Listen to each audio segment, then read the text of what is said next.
Muy buenos días. A nombre de la Asociación de Concesionarios de Obras de Infraestructura Pública, les doy la más cordial bienvenida a nuestro 10º Congreso Nacional de Concesiones. Estamos muy entusiasmados de tener la oportunidad de conversar hoy, como siempre, con algunos de los más importantes exponentes de la industria, para así poder abordar los principales desafíos, las inquietudes, pero por sobre todo las oportunidades que se pueden dar en estos momentos tan críticos que estamos viviendo. Y es que son doblemente críticos, podríamos decir. Por un lado tenemos la pandemia que ha generado estragos en todo el mundo, ya sea en términos sociales, económicos, políticos. Por supuesto, Chile no es la excepción. Tanto es así que hoy, por ejemplo, estamos transmitiendo en forma online, a diferencia de las versiones anteriores. Pero por otro lado tenemos el proceso constituyente, un proceso que de alguna manera pone en duda las reglas del juego, la certidumbre que es tan necesaria en sectores como estos, en donde se necesita tener certezas para poder hacer inversiones que son, como ustedes saben, a muy largo plazo. Para poder profundizar en algunos de los contenidos que vamos a abordar en esta jornada, quiero dejar con ustedes a Leonardo Daneri, presidente de COPSA. Muy buenos días, Leonardo, bienvenido. ¿Cómo está? Gracias por estar acá, muy bien. Los dejo con él. Muchas gracias, Leonardo. Muy buenos días a todos. Sean ustedes muy bienvenidos a la 10ª versión de nuestro Congreso Anual de Concesiones. Este año, de manera excepcional, nuestro tradicional encuentro lo estamos realizando de manera virtual, dada la contingencia sanitaria por la que atraviesa el país y el mundo. Sin duda estamos en un momento desafiante. A las aceleradas transformaciones, oportunidades y amenazas que enfrentamos a nivel global, en Chile hemos agregado un ingrediente más: la redacción de una nueva Carta Fundamental. Las constituciones también son infraestructura, en tanto son el soporte jurídico-político sobre el cual los países se sostienen y se desarrollan. Y al igual que sucede con la infraestructura física, cuando su diseño y orientaciones son las adecuadas, sus objetivos son pertinentes y estos además se cumplen suficientemente y a tiempo, sirven de cimiento e impulso para el desarrollo de las sociedades. Esperemos que este sea el camino que transitemos en Chile. Nosotros, las empresas concesionarias de infraestructura pública, somos parte de una alianza público-privada virtuoso que conjuga lo mejor de ambos mundos para la provisión de bienes públicos, en un esquema de orientación y priorización con mirada de Estado, ejecutado bajo financiamiento, construcción y operación con los más altos estándares del sector privado. Para esta alianza virtuosa, la probidad, la legalidad y la certeza jurídica son piezas fundamentales. En COPSA estamos convencidos que la infraestructura es una política de Estado y no una política de gobierno. Es decir, su planificación, priorización, ejecución y diseño debe ser pensada según su impacto de largo plazo en el desarrollo humano y la calidad de vida de las personas, de igual forma que la competitividad y la productividad del país. Por su naturaleza, la provisión de infraestructura importa muchas veces sacrificios de corto plazo en pro de beneficios de largo plazo, incomodidad de pocos para el beneficio de muchos. Y en esta tarea de emprender desafíos de envergadura, en armonía y en beneficio de las grandes mayorías, la política y las leyes juegan un rol insustituible. Esta reflexión es la que nos ha llevado a dar forma a los dos foros que componen nuestro Congreso 2020. Primero, una revisión profunda de nuestra principal hoja de ruta en materia de infraestructura, el Plan Nacional de Concesiones. Queremos revisar, junto a destacados panelistas, expertos en sus ámbitos, tanto la pertinencia de nuestra hoja de ruta como los desafíos de ejecución y coordinación que demanda una lista que cada año crece en obras anunciadas, pero decrece en la capacidad de llevarlas a cabo en tiempos y costos razonables. Nuestro segundo panel se aboca de plano a la discusión del ambiente requerido para que la inversión se desarrolle. Con un expositor de primer nivel, como es el economista Sebastián Edwards, y la reflexión de destacados juristas de distintas especialidades, queremos reflexionar sobre cómo la Constitución, nuestra estructura legal y la adecuada gestión de ellas puede convertirse en una oportunidad de desarrollo, justicia y equidad y no terminar siendo un freno para que eso que en teoría las impulsa. De esta manera, los invitamos a aprovechar este interesante e importante encuentro que hemos preparado para poner en relevancia lo que creemos deben ser las bases para seguir construyendo un país bien equipado y en línea con lo que las personas esperan del mismo. Confiamos en que de la discusión que aquí se genere saldrán ideas, conceptos y propuestas para que quienes tengan la importante misión de asumir la conducción de Chile en los próximos años lo hagan sabiendo que la infraestructura no puede seguir esperando para lograr el acceso, equidad, conectividad y justicia distributiva que el país anhela. Muchas gracias. Muchas gracias, Leonardo. Gracias, Sabemos Bárbara. que el sector de las concesiones es clave para el desarrollo de nuestro país. Muchas gracias, nos encontraremos Bárbara. en unos instantes. Estamos seguros que va a ser una jornada muy interesante, también muy entretenida. Tal como les comentaba, el sector de las concesiones es clave para el desarrollo de nuestro país, puesto que genera un mecanismo de financiamiento que le permite al Estado y a los gobiernos tener y poder desarrollar múltiples obras de infraestructura pública tan necesarias para la gente en forma simultánea, sin tener que esperar décadas para poder contar con los recursos para poder hacerlo. Pese a esto, es una industria que se ha enfrentado a múltiples complejidades, tal como mencionaba Leonardo, dificultades para poder desarrollar los proyectos una vez aprobados, dificultades también para poder avanzar y concretarlos. Justamente para hablar de eso, les quiero presentar un video que genera un contexto de lo que vamos a estar conversando en nuestro primer panel. Adelante, señor director. De acuerdo a los planes originales, antes del 2020 debía estar construida la llamada Autopista Costanera Central, una obra que permitiría conectar la zona sur de Santiago con el resto de la ciudad, sumándose como la quinta autopista urbana concesionada de la capital. Sin embargo, tal como ha ocurrido en los últimos años con otras obras de similar envergadura, el proyecto ha recibido sucesivas modificaciones, lo que ha hecho imposible su concreción. De esta manera, lo que originalmente conectaría a las comunas de Peñalolén, La Florida y Puente Alto en un recorrido de 12 kilómetros, mayoritariamente bajo tierra, aún aparece como pendiente.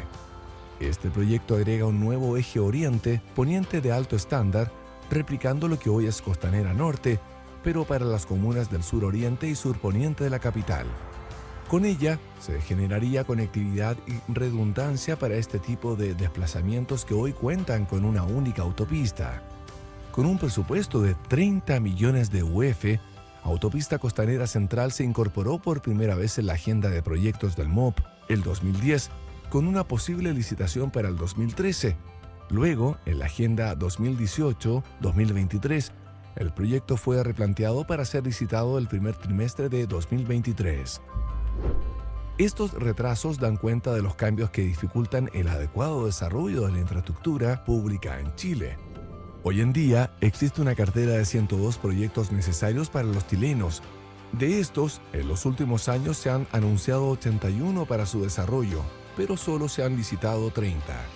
Estas cifras demuestran la urgente necesidad de hacer de la infraestructura pública un tema de Estado que trascienda a los gobiernos de turno.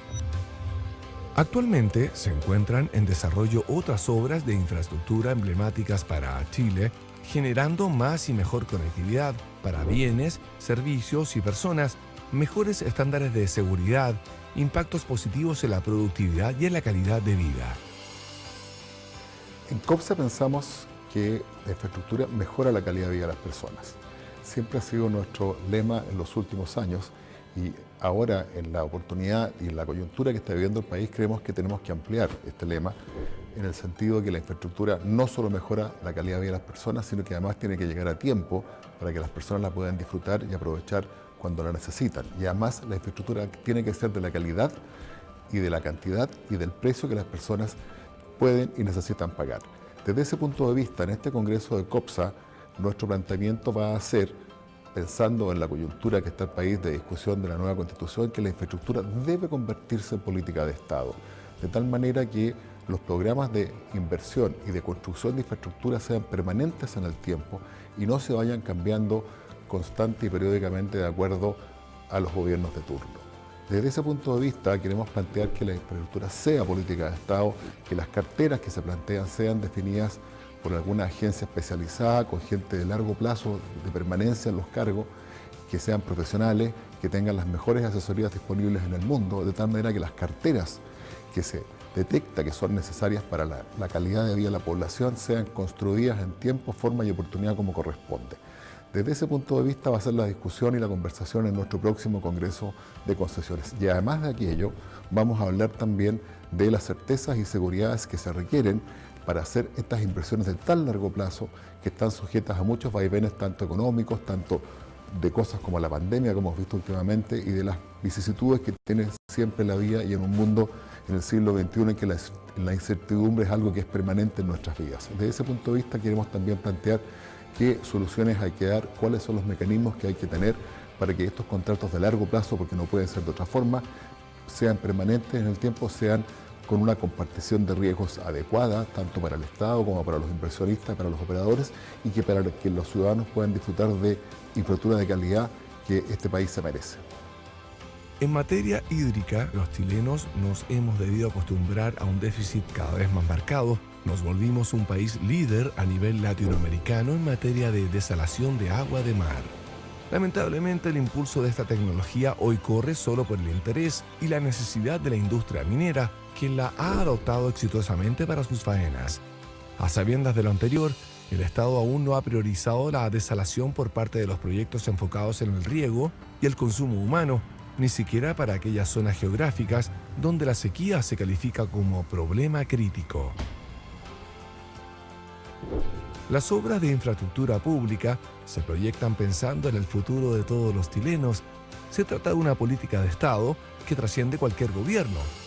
Estas obras requieren del compromiso y desarrollo de múltiples actores, tanto públicos como privados, los cuales en conjunto apuntan a mejorar la calidad de vida del país.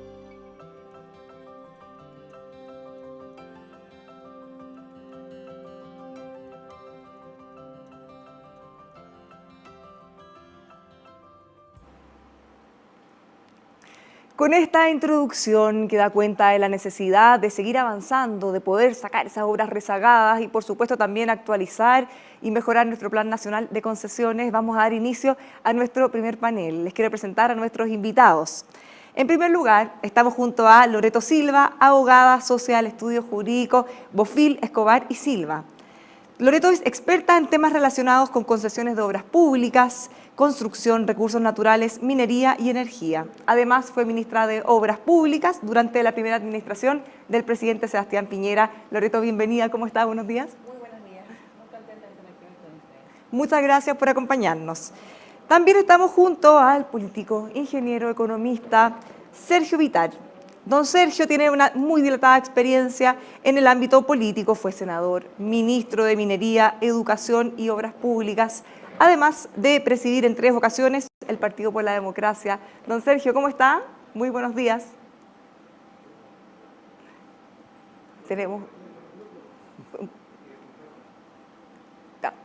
Saludamos a don Sergio, que está con nosotros a la distancia.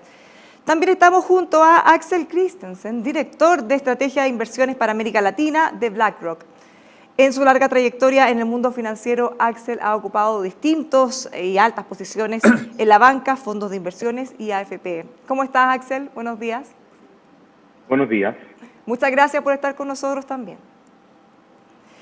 Y por último, pero por supuesto no menos importante, estamos junto a el economista, ex subsecretario de Economía, Tomás Flores. Tomás ha dedicado buena parte de su carrera a la docencia en universidades de gran prestigio, tanto en Chile como en el extranjero, y actualmente se desempeña como economista senior en el Instituto Libertad y Desarrollo. Tomás, ¿cómo estás? Buenos días. Muy bien, muy buenos días. Bueno, ya todos presentados, podemos comenzar. Y a propósito de las imágenes que veíamos, las palabras de Leonardo en un principio, bueno, la primera pregunta que surge es, ¿qué está pasando? ¿Por qué un sector que en general debería tener el mayor dinamismo, pese también a todos los anuncios, programas de gobierno, se encuentra de alguna manera detenido y frenado? Loreto, ¿quiénes son los que tienen que tomar las decisiones? Bueno, yo creo que en Chile, como tú decías al principio, y en el mundo estamos viviendo una crisis importante que tiene que ver también con la toma de decisiones. Y en esa lógica yo creo que es súper importante las políticas de Estado en materia de infraestructura, porque te dan una visión de largo plazo, porque te permiten en el fondo construir soluciones para la gente con tiempo. Pero ahí tenemos que preguntarnos qué se entiende por una política de Estado y quiénes son parte, quiénes deben concurrir a esta política de Estado. Y yo creo que después de lo que hemos vivido en Chile, lo que vivimos el año pasado con la crisis social, lo que vivimos con el plebiscito, yo creo que tenemos que tener la flexibilidad y la mirada de incorporar a la ciudadanía en esa política de Estado. Tradicionalmente, la definición de las políticas de infraestructura ha sido hecha por el Ministerio de Obras Públicas, por el Estado y en el fondo quien define los planes de inversión. Yo creo que los planes de inversión se tienen que acercar a la ciudadanía por la vía de la consulta ciudadana del plan, priorizar las inversiones desde la ciudadanía, desde las personas. Yo creo que esto es una oportunidad que no podemos dejar pasar. En esa lógica, yo creo que el plan de hospitales que se ha venido desarrollando en el último tiempo se acerca a esa necesidad de las personas porque dice relación con lo que la gente dice que es una de las cosas que más le duele. Y en materia de lo que es la ejecución del proyecto de infraestructura a largo plazo que se traduce, por ejemplo, en concesiones, yo creo que nos tenemos que preguntar ¿qué infraestructura como país queremos desarrollar? ¿Cómo la queremos financiar? Es decir, ¿cuánto la financiamos con el aporte de las personas, de los usuarios? ¿Cuánto la financiamos con el aporte directo vía subsidio, como en el caso de los hospitales del Estado? ¿Y cómo la queremos financiar y cómo la queremos ejecutar? De esa perspectiva yo tengo una mirada que es que en la ejecución de la inversión a través del sistema de concesiones ha sido algo virtuoso para el país, más allá de los ajustes que haya que hacer, pero yo creo que es una pregunta que tenemos que hacernos de cara a lo que viene, porque eso nos va a permitir validar el sistema de largo plazo. Y en lo que dice relación a la ejecución de las obras propiamente tal, que es donde también pasan estas cosas, se demoran los proyectos, no salen adelante las obras que uno quisiera que se desarrollaran, yo creo que está claro que la institucionalidad que tenemos no es lo suficientemente flexible como para adaptarse a las necesidades que se van presentando día a día en este tipo de contratos, a la mayor presión ciudadana. Son contratos de largo aliento que no han tenido ni la flexibilidad necesaria, que fue buena en un minuto, fue suficiente en algún minuto, y tampoco han tenido la respuesta oportuna a los requerimientos y a los problemas que se van presentando. ¿Y por qué no ha pasado esta respuesta oportuna? Porque tenemos una gran burocracia, tenemos una forma de control que también tenemos que revisar, una forma de fiscalización, una forma de tomar las decisiones que se hace súper lenta y que al final del día yo creo que siempre deja fuera, completamente fuera del análisis, el espectro a la ciudadanía. Cuando tú pones a un contrato término anticipado, te olvidas de las personas. Y en esa lógica yo creo que tenemos que, respondiendo a tu pregunta, incorporar más a las personas en la toma de decisiones, que la toma de decisiones, por ejemplo, para modificar un contrato, tiene que ser más flexible y tiene que incorporar el interés general, el interés de las personas que están detrás de las obras. Tomás Loreto mencionó dos cosas que son muy relevantes. Por un lado, la necesidad de tener políticas a muy largo plazo que trasciendan al gobierno de turno. Y también mencionó dentro de los ejemplos de los hospitales. Pero si nosotros miramos lo que ocurrió en el gobierno anterior, la ministra de ese entonces paralizó obras que se iban a construir en forma concesionada, cosa que finalmente terminó con un retraso tremendo que generó todos los perjuicios que ya sabemos. La gente necesita que se construyan esos hospitales. ¿Cómo lo hacemos? ¿Cómo podemos hacer para que estas políticas trasciendan a los gobiernos de turno y tengan el foco en las personas, en las obras que se necesitan y no necesariamente en la voluntad de quien esté gobernando? Por cierto, muy relevante, ¿te fijas? Porque, tal como dice Loreto, estamos ante una industria que hace inversiones millonarias, que hace inversiones cuya gestión efectivamente involucra varias décadas y por tanto trascienden al gobierno de turno. ¿Okay? Eso lo hace una política de Estado, no una política de un gobierno en particular, con efectos sustanciales. Yo me recuerdo que el ministro Fontaine, el ex ministro Fontaine, hacía ver cómo los economistas en general no mirábamos mucho la inversión en infraestructura como determinante del crecimiento económico. Te fijas, lo colocábamos como capital en total, siendo que evidentemente te marca una diferencia. O sea, un país que logra desarrollar una industria como esta versus otro tiene trayectorias de crecimiento sustancialmente distintas. Dicho, yo recuerdo que antes de que existiera esta industria, yo creo que entre el 75 y el 80% del presupuesto del MOP en esta materia se iba a la Ruta 5, a mantención de la obra de Ruta 5 o mejoramiento. Te fijas, queda muy poco dinero para otras obras. El hecho de que la Ruta 5 hoy día ya no dependa del MOP, por así decirlo, en términos de financiamiento, abrió la posibilidad de que el Ministerio pudiera concentrarse justamente en otras áreas, ¿okay? En las cuales evidentemente la rentabilidad social probablemente es bastante elevada.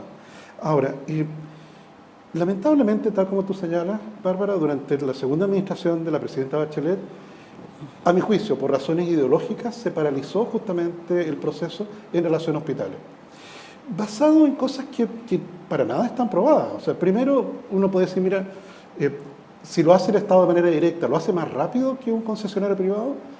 Mira, los estudios que se han hecho no te muestran que efectivamente eso sea cierto. ¿Okay? En segundo lugar, y esto es una cosa que también es opinable, y te quiero dar mi opinión al respecto, es que si lo hace el Estado, el endeudamiento le sale más barato, porque el Estado efectivamente consigue fondos a tasa más baja que lo conseguiría una empresa privada. Pero claro, ahí hay un problema, ¿te fijas? Porque claro, si yo le presto plata al Estado para que financie esa obra, claro, el poder de pago del Estado como un todo, claro, es bastante grande, pues si tiene el poder para cobrarnos los impuestos de manera compulsiva, nos mete a la cárcel si no pagamos los impuestos. Pero piensa tú, si efectivamente el Estado se tuviera que endeudar para esa obra, y los pagos estuvieran asociados solo a los ingresos de esa obra, ahí el sistema financiero miraría distinto. ¿Te fijas? Entonces, yo no tengo claridad de que efectivamente el Estado lo puede hacer mejor o más barato. Por tanto, dado que no están probadas ninguna de las dos hipótesis, finalmente fue ideológico. Y se atrasó todo el programa de hospital. Evidentemente, una persona que está en una lista de espera por un año, no le importa si la infraestructura fue construida por el sector público o privado. Quiere que lo atiendan lo antes posible. ¿Okay? Por tanto, claro, ahí tú notas una debilidad, porque finalmente en ese contexto se atrasó, afortunadamente hoy día se está poniendo al día, pero se atrasó toda una serie de inversiones que deberían haber estado operativas lo antes posible. Y ello implica que la visión de Estado debe prevalecer, no la visión ideológica de algún ministro en particular. Pero justamente en ese sentido, don Sergio, ¿cómo ve usted el escenario de lo que eran las concesiones de hace 10 años, el 2010, de lo que son ahora en el 2020? ¿Cuáles son las diferencias, las dificultades que estamos enfrentando ahora que antes probablemente no había? Lo primero te quiero saludar, Bárbara. Gracias por invitarme también a Leonardo Daneri y a Marcela Alue, que le pone mucho empeño a ustedes a toda esta tarea. Muchas gracias. Yo creo que estamos viviendo un momento de declinación del tema de las concesiones y eso me parece que es inconveniente para el desarrollo futuro de Chile. Entonces, mi pregunta, desde el punto de vista más político, es ¿cuál es la situación de hoy? ¿Cómo leemos bien lo que está pasando hoy? Porque para tener una política en un sector específico, uno tiene que sintonizar con las preocupaciones nacionales. Y luego, ¿qué ha cambiado entre el 2010 y el 2020? Sobre lo primero, quiero decir de que lo que tenemos en presencia muy fuerte es la necesidad, frente a la pandemia y a la crisis actual, de la generación de empleo. Esto va a venir muy fuerte en el año 21. Luego, mirar hacia el futuro, no solo en la recuperación de lo existente, y las concesiones tienen que responder a eso, sino a un desarrollo más inclusivo, verde, digital, y desde el punto de vista político, preocuparnos de una gobernabilidad que la encuentro muy rizada hoy día para los esfuerzos que quiere hacer, y estamos viviendo lo que ocurre en nuestros países vecinos, como lo que acaba de ocurrir en el Perú. Es fundamental para Chile sostener su gobernabilidad, y eso va a suponer formas de consulta ciudadana, de participación de la comunidad, de coordinación intragubernamental, lo decía Loreto en ese terreno, coordinación de las empresas entre sí, no solo con el Estado, cada una por separado. Y entonces, todo lo que es acuerdo político nacional para poder llevar a cabo una tarea de este tipo va a ser esencial. Sin eso vamos a andar a tumbos.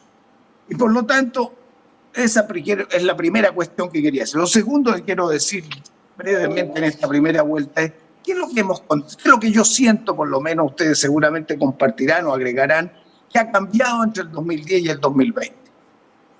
Yo escucho mucho, las obras están hechas, ¿por qué vamos a pagar ahora? Las empresas están abusando, están fijando tarifas que son absolutamente desproporcionadas.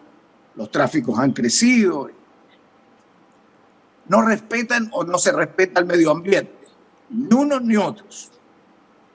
La ciudadanía tiene que ser consultada, los alcaldes, las comunidades. El Estado se ha burocratizado, no tiene el empuje de antes. No hay una estrategia clara de las obras y un compromiso de todos los distintos actores para lograrlo. Los contratos son rígidos. Eso es lo que yo escucho hoy. Y entonces mi pregunta frente a eso, y te he preparado algunas notas que las podemos ver después, es ¿cómo hacemos para salir hacia adelante? ¿Qué hacemos hecha esta lectura? En ese terreno creo que hay una cantidad de materias importantes. Yo había listado unas pocas, las titulo solamente. Sin duda hay que fortalecer la capacidad del Estado y del mundo.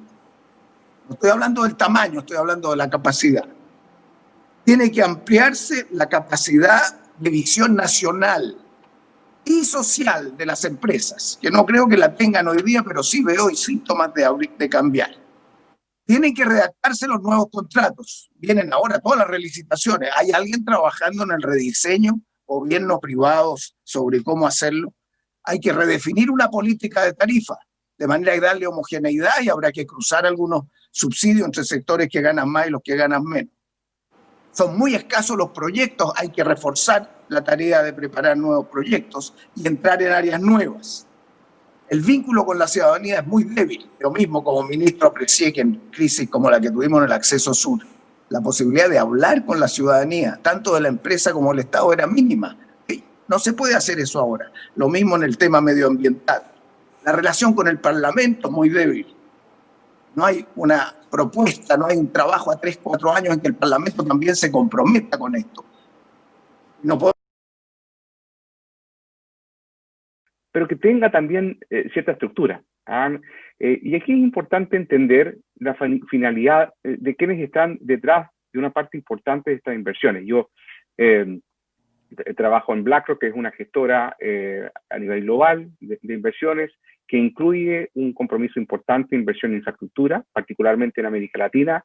Hemos hecho un número importante de proyectos en la región. Pero es importante incorporarlo en la conversación que Sergio mencionaba con el Estado, con las autoridades, con la comunidad. El entender que el inversionista no se trata de dineros que vienen, no sé, de una pieza oscura, con mucho humo, digamos, sino que de manera muy transparente señalar que somos nosotros mandantes de muchas veces digamos, fondos ligados a la propia comunidad. En el caso nuestro en BlackRock, cerca de 2/3 de los recursos que administramos lo hacemos a cuenta de personas o de estructuras gubernamentales que están buscando, por ejemplo, financiar pensiones futuras.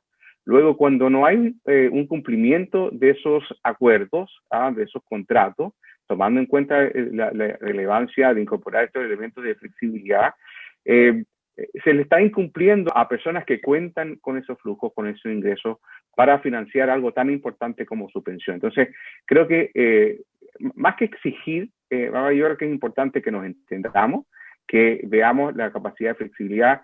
Creo que un elemento importante que, por ejemplo, podría hacer frente a el incremento de la burocracia es construir desde un comienzo un mayor grado de confianza entre las partes. Yo entiendo que tiene que haber una debida, digamos, supervisión de los contratos. Ahí cada uno tiene su rol, pero ese rol se hace mucho más llevadero cuando hay un cimiento inicial de confianza entre las partes, que como inversionista yo estoy buscando un retorno razonable para financiar propósitos que yo creo que son muy relevantes, como de las pensiones. Al mismo tiempo, entiendo que tengo que ajustar las condiciones de un contrato para hacer frente a cambios inesperados. Luego hay la componente de flexibilidad, pero entender acá que no es una competencia, no se trata de decir que como privado yo soy mejor que el Estado. Aquí los compromisos son tan grandes que va a requerir del esfuerzo de todos. Vamos a tener que buscar cómo entendernos, cómo confiar en el otro, cómo incorporar elementos de flexibilidad y también de compromiso, entender, darle legitimidad, y creo que eso es muy importante. y entender que estamos frente a una situación única. No solamente los desafíos de infraestructura que estamos hablando hoy son únicos a Chile, la región también presenta desafíos. Muchos países están viendo la inversión en infraestructura como una oportunidad de generar reactivación económica. Luego también tenemos que entender que en este esfuerzo, los recursos financieros, que en general siempre son escasos, van a estar demandados por un número creciente de proyectos, no solamente acá en América Latina, también en Asia, recientemente en Estados Unidos, por la intención de no solamente mejorar la calidad de vida de las personas, que la infraestructura y las concesiones son muy relevantes, sino que también para generar reactivación económica, puestos de trabajo. Así que vamos a tener que hacer un esfuerzo importante porque de alguna manera vamos a estar compitiendo por la atención de los inversionistas con más países, con muchos proyectos a nivel global. Muchas gracias, Axel. Ya habiendo todos intervenido por primera vez, me gustaría también invitarlos a que podamos tener una conversación más fluida. Interrúmpanse, hablen, porque así va a ser más entretenido. Les quiero, a partir de lo que nos decía Axel, hay varios conceptos que nos quedan dando vuelta. Por ejemplo, la flexibilidad, pero sobre todo la confianza. Y esto es especialmente importante porque, para ser justo, no se trata solo de este sector, sino que más bien de todos. Hay una crisis de confianza en la institucionalidad, las autoridades políticas, las autoridades locales, gobiernos, básicamente todo, y por supuesto el sector privado tampoco se escapa. ¿Cómo abordamos eso? ¿Qué ha pasado en el último tiempo? Algo mencionaba Sergio también respecto a la gente, ya no le da quizá la legitimidad que ha tenido por décadas el sistema. ¿Cómo ven ustedes que podemos abordar eso, Loreto? Bárbara, me gustaría volver atrás al tema de la flexibilidad.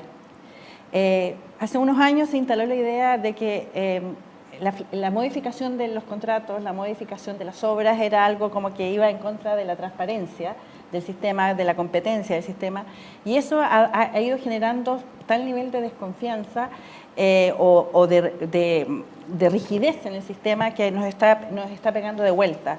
Yo creo que la flexibilidad no tiene nada que ver con falta de transparencia. La flexibilidad significa, frente a circunstancias nuevas, circunstancias extraordinarias, yo tengo que tener mecanismos para resolverlos oportunamente. Y en esa lógica yo creo que tenemos que buscar esos mecanismos para solucionar los problemas que presentan las obras de cara a la ciudadanía. Muchas veces la ciudadanía se pregunta, ¿por qué no hacen esto? Pasan los años, yo estoy pagando una tarifa y no se producen los cambios. Tenemos que buscar los mecanismos de flexibilizar los contratos, de incorporar modificaciones a las obras ahora, y no respecto solo de los contratos que vienen hacia adelante o las licitaciones futuras, sino que lo que está pasando ahora, porque las obras que están hoy día en operación son las que la gente ve.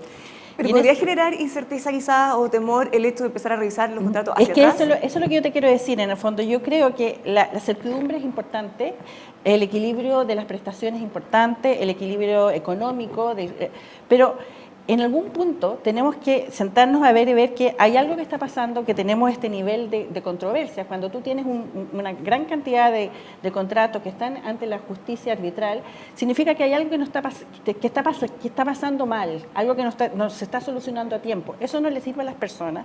Y yo creo que, como decía Axel, tenemos que tener la flexibilidad para adaptarnos.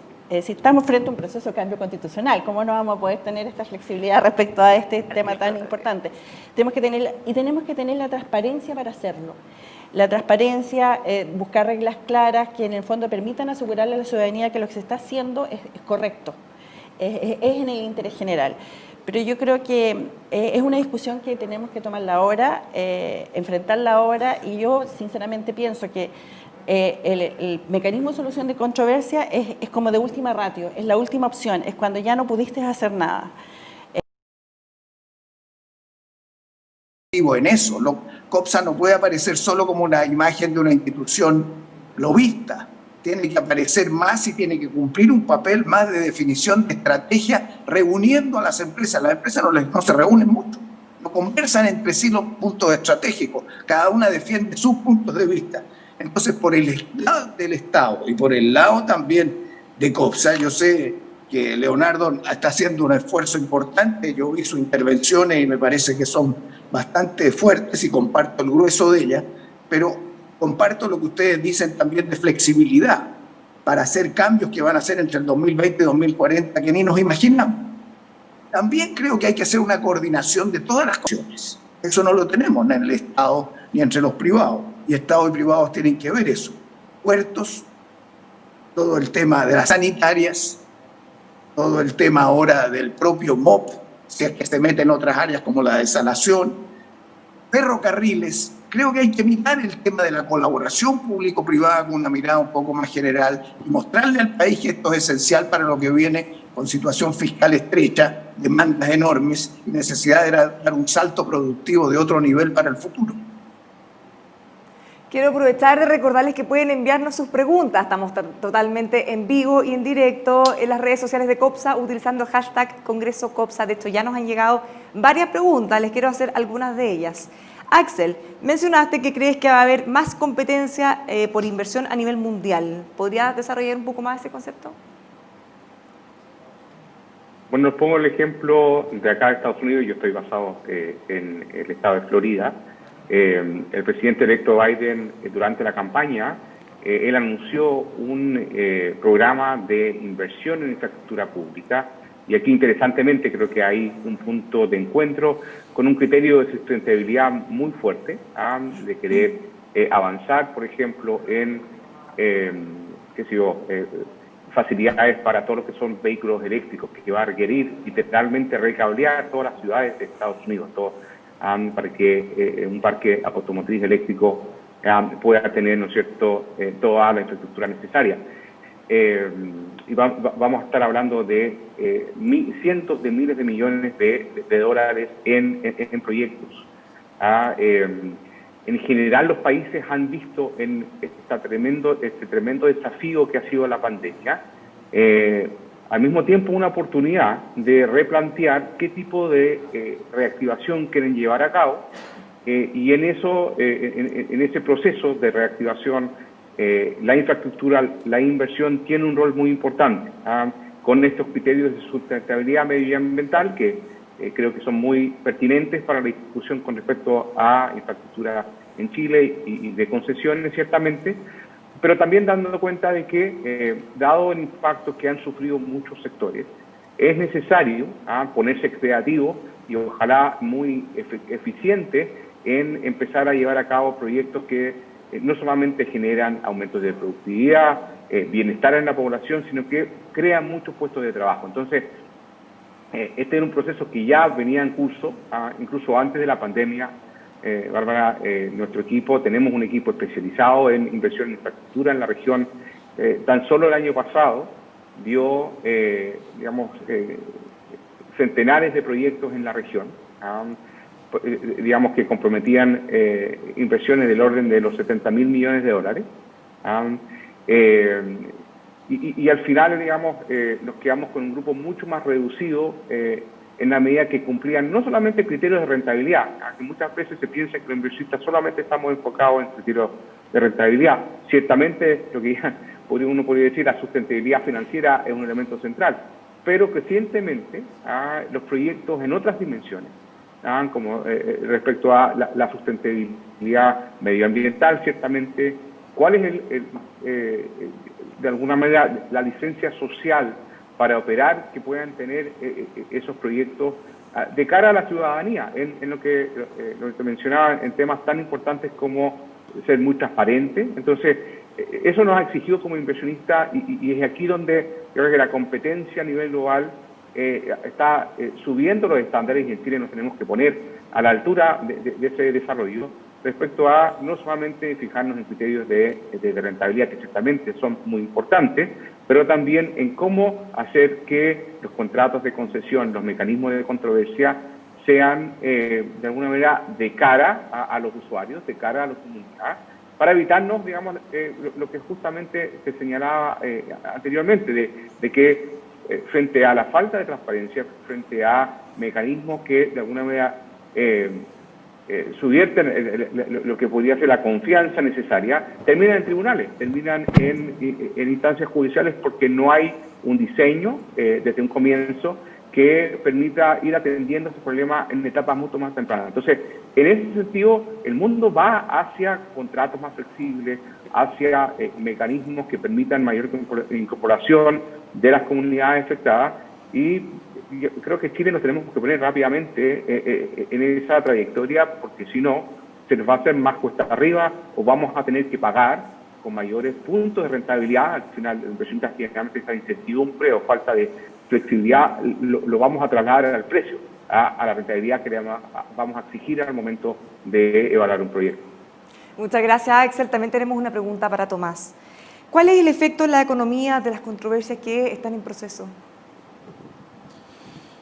Bueno, evidentemente un nivel creciente de controversia te cambia el ritmo de inversión.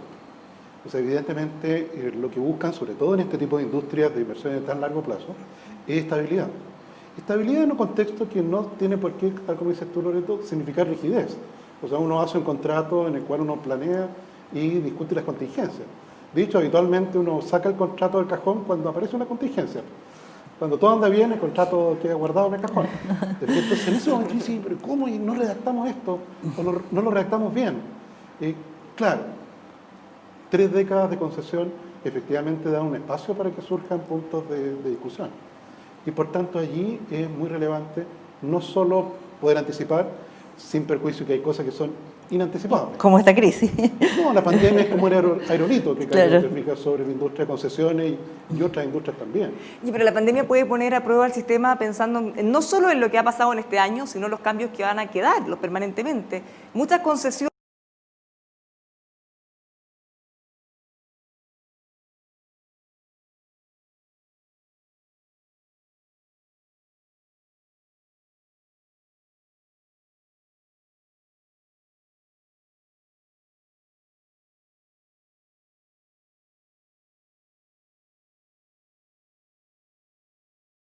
Que frente a situaciones extraordinarias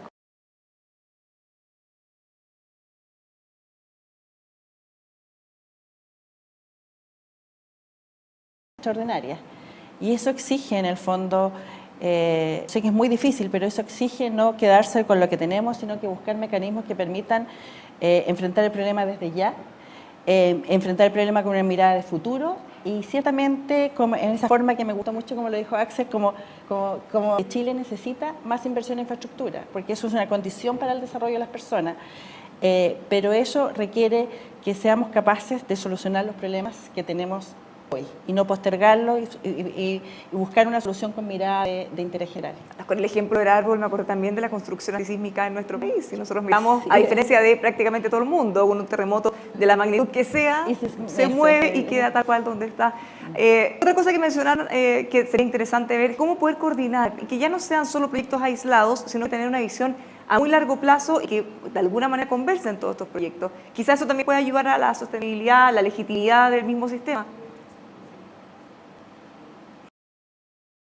Ese punto, Bárbara, porque uno puede, y hay que hacerlo. Yo creo que, no sé si hay, me pueden aclarar, una comisión o un equipo que esté conversando al lado del Estado y de los concesionarias de cómo van a ser los nuevos contratos, cómo se hace esa flexibilidad, cómo se permite que, por ejemplo, si hay una crisis de pandemia y el aeropuerto se viene abajo porque nadie circula, ¿cómo se arregla ese tema? Si yo programo un embalse y el embalse no hay agua porque hay un cambio climático, ¿cómo arreglo ese tema? Es decir, los cambios se están produciendo con mucha rapidez, de manera que ese tema es clave, pero previo al proyecto y al contrato tiene que haber una visión nacional para... Chile no tiene espacio de diseño, iniciativas para proyectar a más largo plazo. Tiene que tener un espacio de prospectiva con una mirada que permita canalizar, de manera que a mi juicio eso es una primera cuestión. Y de ahí deriva que cuando tú mandas estos proyectos a evaluar, ya se ha hecho, entiendo, con los hospitales del Maule, que se entregan por grupo, 3 hospitales. Entonces, que tú puedas tener una capacidad de evaluar grupos de proyectos y que también puedas mirar la proyección social de lo ambiental como en lo social, tanto del usuario del proyecto como los vecinos del proyecto. Y hay que preocuparse de ambos. Entonces, creo que la estrategia es fundamental y tenemos que instalar un espacio de diseño estratégico con una revisión permanente, con un seguimiento, con adaptación y con flexibilidad. Y parte de eso para el financiamiento es que tenemos que redefinir la política de tarifas. O sea, tú no puedes tener una tarifa de aquí a Chillán y después tener otra distinta y más cara en lo que sigue. Entonces tienes que tener para la Ruta 5 las tarifas transversales y también explicarle al país que el hecho de que el que usa paga tiene un efecto redistributivo, eso hay que insistirlo.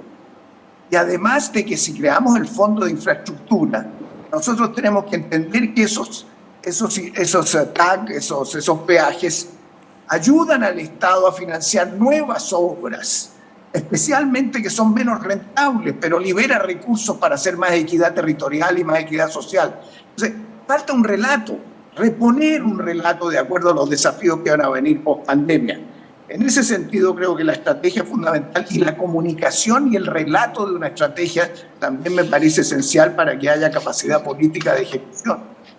Clave relato, pensando en lo que mencionábamos hace unos segundos. Si tuviéramos un plan en el que sabemos exactamente qué es lo que queremos, y no solo un plan quizás de energía o uno para agua, sino más bien una visión nacional, poder ir desarrollándolo y generar legitimidad al sistema. Tomás, por ejemplo, si supiéramos qué es lo que queremos hacer, qué se va a hacer con recursos públicos, qué se va a hacer vía concesiones, ¿sería distinto el escenario? Sería distinto y de hecho, tal como ha señalado Sergio, me hace recordar cómo en la década de los 90, tal vez te recuerdas también, Loreto, se le planificó en ese momento cuál iba a ser probablemente el ecosistema de infraestructura que iba a estar vigente 30 años después. De hecho, es parecido al que tenemos hoy día. O sea, de hecho, efectivamente hubo una hoja ruta. ¿Okay? Hoy día el Ministerio, tengo entendido, está preparando también. ¿Pero se quedaron cortos en esa hoja ruta? Mira, es que bueno, evidentemente el ingreso per cápita, sobre todo en la década de los 90, creció bastante más de lo esperado. De hecho, en su momento, tal como señalado Sergio, se planificó el aumento de las tarifas justamente pensando en que partieran tarifas bastante bajas en un país con un ingreso per cápita más bajo, cosa que iba a cambiar en las décadas siguientes. ¿Okay? Entonces, claro, evidentemente 30 años después eso generó un movimiento de personas que no querían pagar, ¿no? Querían pasar pero no pagar. Yo pero les digo si se quedó corta o no, porque el presidente Lago suele quejarse cuando le critican el sistema de concesiones, cuando hay tacos en las carreteras, por ejemplo, dice, bueno, nosotros avanzamos mucho, pero esto tenía que seguir avanzando, o sea, es imposible proyectar una infraestructura para toda la vida, hay que ir por etapas. ¿Ha faltado esa visión? Yo creo que ciertamente hay que actualizar la estrategia, pero me quiero quedar con lo que decía Sergio. Necesitamos tener una estrategia nacional de crecimiento de la infraestructura que parta un poco como lo que ha pasado en Inglaterra. En Inglaterra se definió que infraestructura era la mínima que tenía que tener en todos los niveles la ciudadanía. Es decir, a cuánta distancia tenía que estar caminando una persona de una estación de metro, cuántas estaciones de tren tenía que tener cerca de su casa, qué capacidad tenía que tener de acceso al agua, a todo.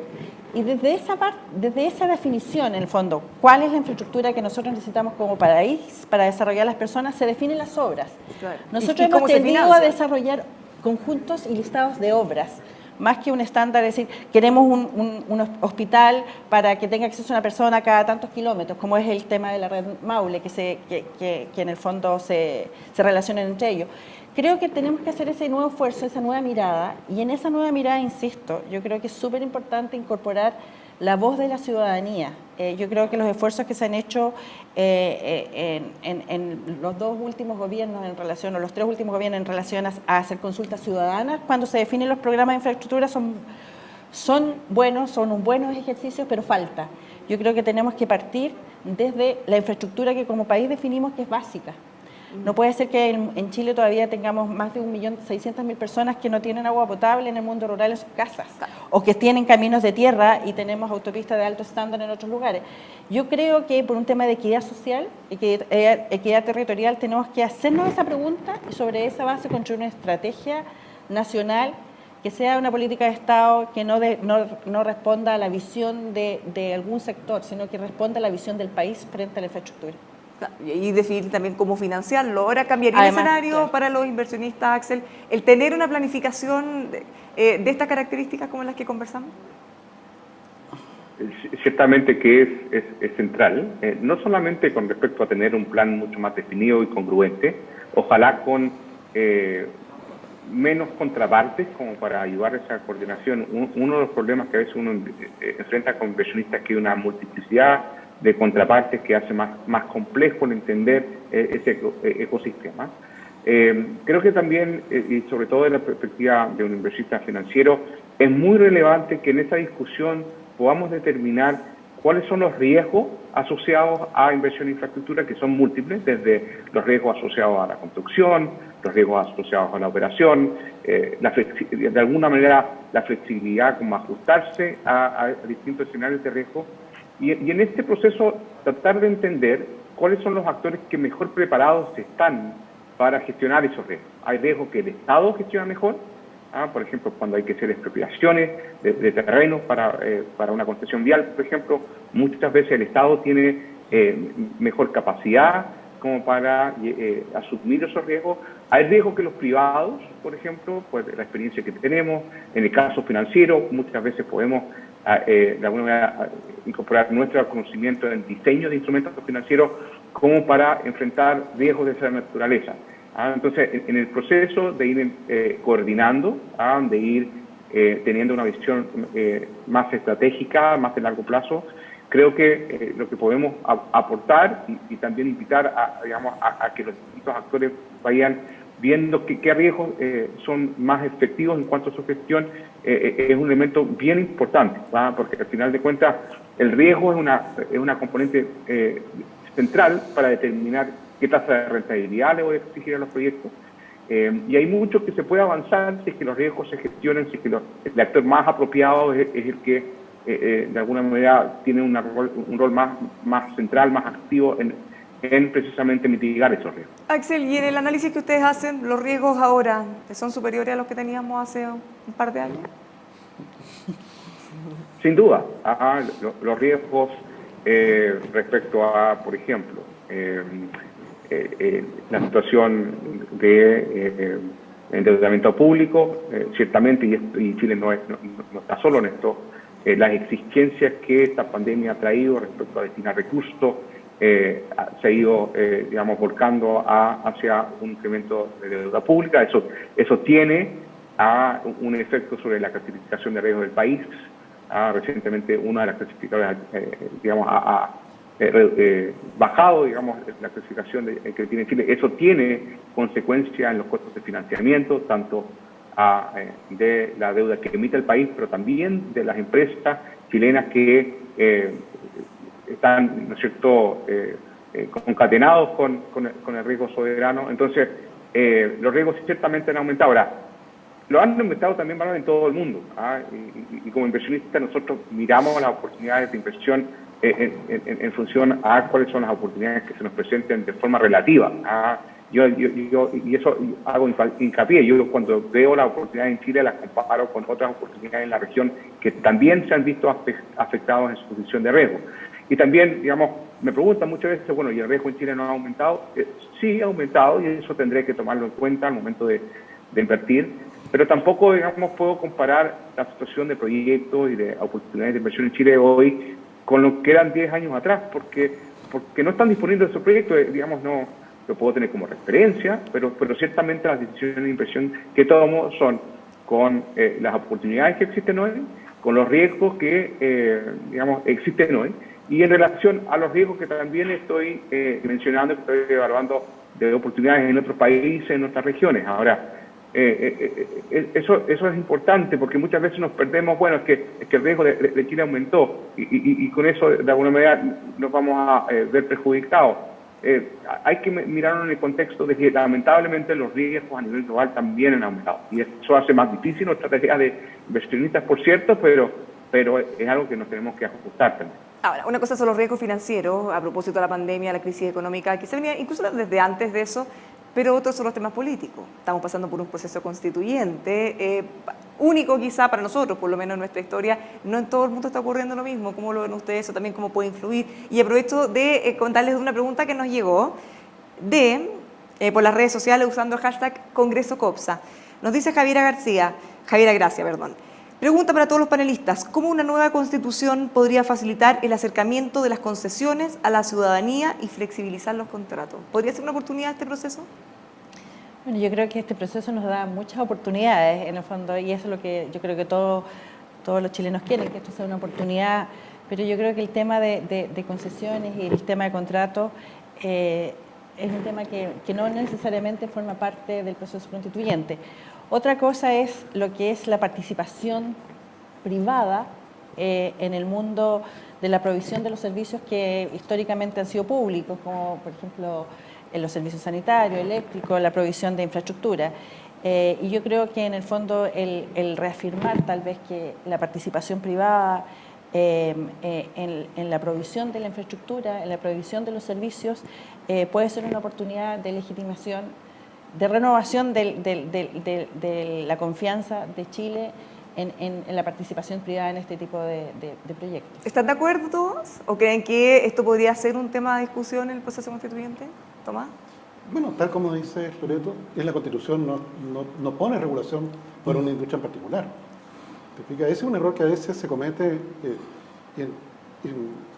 Yo creo que en el caso de Brasil, yo creo que hasta fijaron la tasa de interés en la Constitución. Bueno, además del derecho a ser feliz, cosa que tenía que ser garantizada por el Estado. Entonces, claro, cuando tú empiezas a colocar cosas como esa, evidentemente son incumplibles.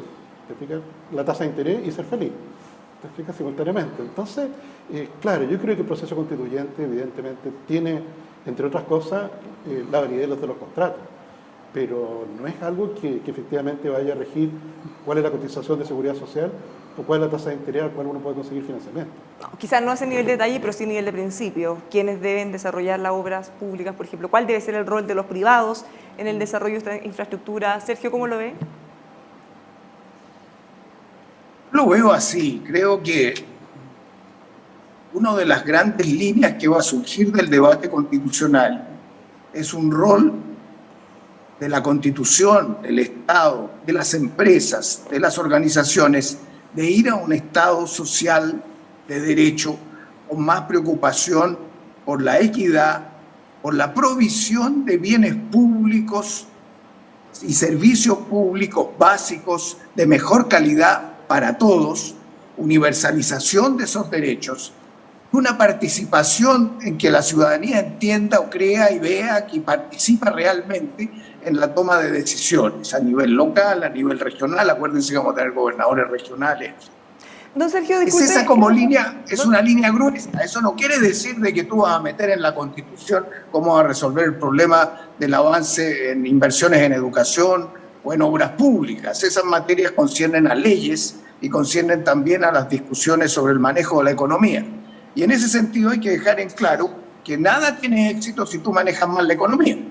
Nada tiene éxito si tú gobiernas mal. Si tú tienes mañana un déficit que se va al 70% del producto, bueno, eso no funciona. Aunque la gente se quede muy contenta, no va a funcionar. Porque no va a haber inversiones extranjeras ni vamos a recibir recursos. Entonces, el equilibrio entre estos elementos creo que es fundamental. Pero sentir la sensación, percibir la preocupación de la ciudadanía me parece fundamental. Por ejemplo, en las tarifas de saturación. Bueno, son algo que debiéramos retirarlas. Yo creo que es un error. La gente ve que se mete en un hoyo, no puede moverse y le cobran más. Entonces, hay que repensar, y eso no es una labor de una autoridad estatal que tiene la iluminada, ni una empresa que defiende sus derechos. Hay que dialogar. Tenemos un déficit de diálogo político, social, estratégico en Chile. Y yo creo que esa es una de las cosas que tenemos que ayudar todos para que Chile salga bien en esto. Eso es lo que yo veo. Y más trabajo con la ciudadanía. Usted mencionó la importancia de la provisión de los bienes públicos. ¿Le parece que hay una desconexión o que la gente tiene una percepción de que lo que se realiza vía concesiones no son bienes públicos? Bueno, ese es un punto bien importante. Hay un estudio que lo leí recién, no sé si ustedes lo han visto, del BID, que salió hace poquito. El equipo de infraestructura del BID se llama de la estructura a los servicios. Y hacen un escenario muy bonito que toman el caso de una mujer que se llama doña María Fernanda de Quito y empiezan a seguirle cómo es su vida. Y empiezan a mostrarle cómo si la ciudad mejora, si el transporte mejora, si la atención hospitalaria mejora, si la atención educacional mejora, la vida le va cambiando y va mejorando. Y mucho de eso es infraestructura, para qué hablar de la productividad. Entonces, yo creo que en la medida en que miramos más a la infraestructura como servicio de la calidad de vida, esa conexión, más que el puro cemento, yo creo que también vamos a tener una sintonía con la ciudadanía, vamos a tener una reorientación de las inversiones, una agilidad de lo que se haga mejor de lo que estamos haciendo. El Parlamento no le tiramos mucha esférica, claro, y menos ahora con estas situaciones que estamos observando. pero yo creo que una responsabilidad del Parlamento. Finlandia tiene una estrategia de desarrollo, la prepara el Ejecutivo, la manda al Parlamento, el Parlamento tiene un equipo de futuro, responde. Debiéramos, por lo menos en algún sector, que es la infraestructura, creo yo, entrar, y lo vi como senador también, esa posibilidad en las comisiones de infraestructura del Parlamento, recibir lo que le propone el Estado, escuchar a la opinión pública, tener un proyecto a 3-4 años de estrategia, irlo renovando, manejando. Es decir, hoy día no hay sistemas de gobierno con poder central. Se está horizontalizando. Es más difícil gobernar. Nadie tiene poder para imponerse. Tiene que haber más interacción, más diálogo, más acuerdo, más consenso. O si no, no se puede gobernar.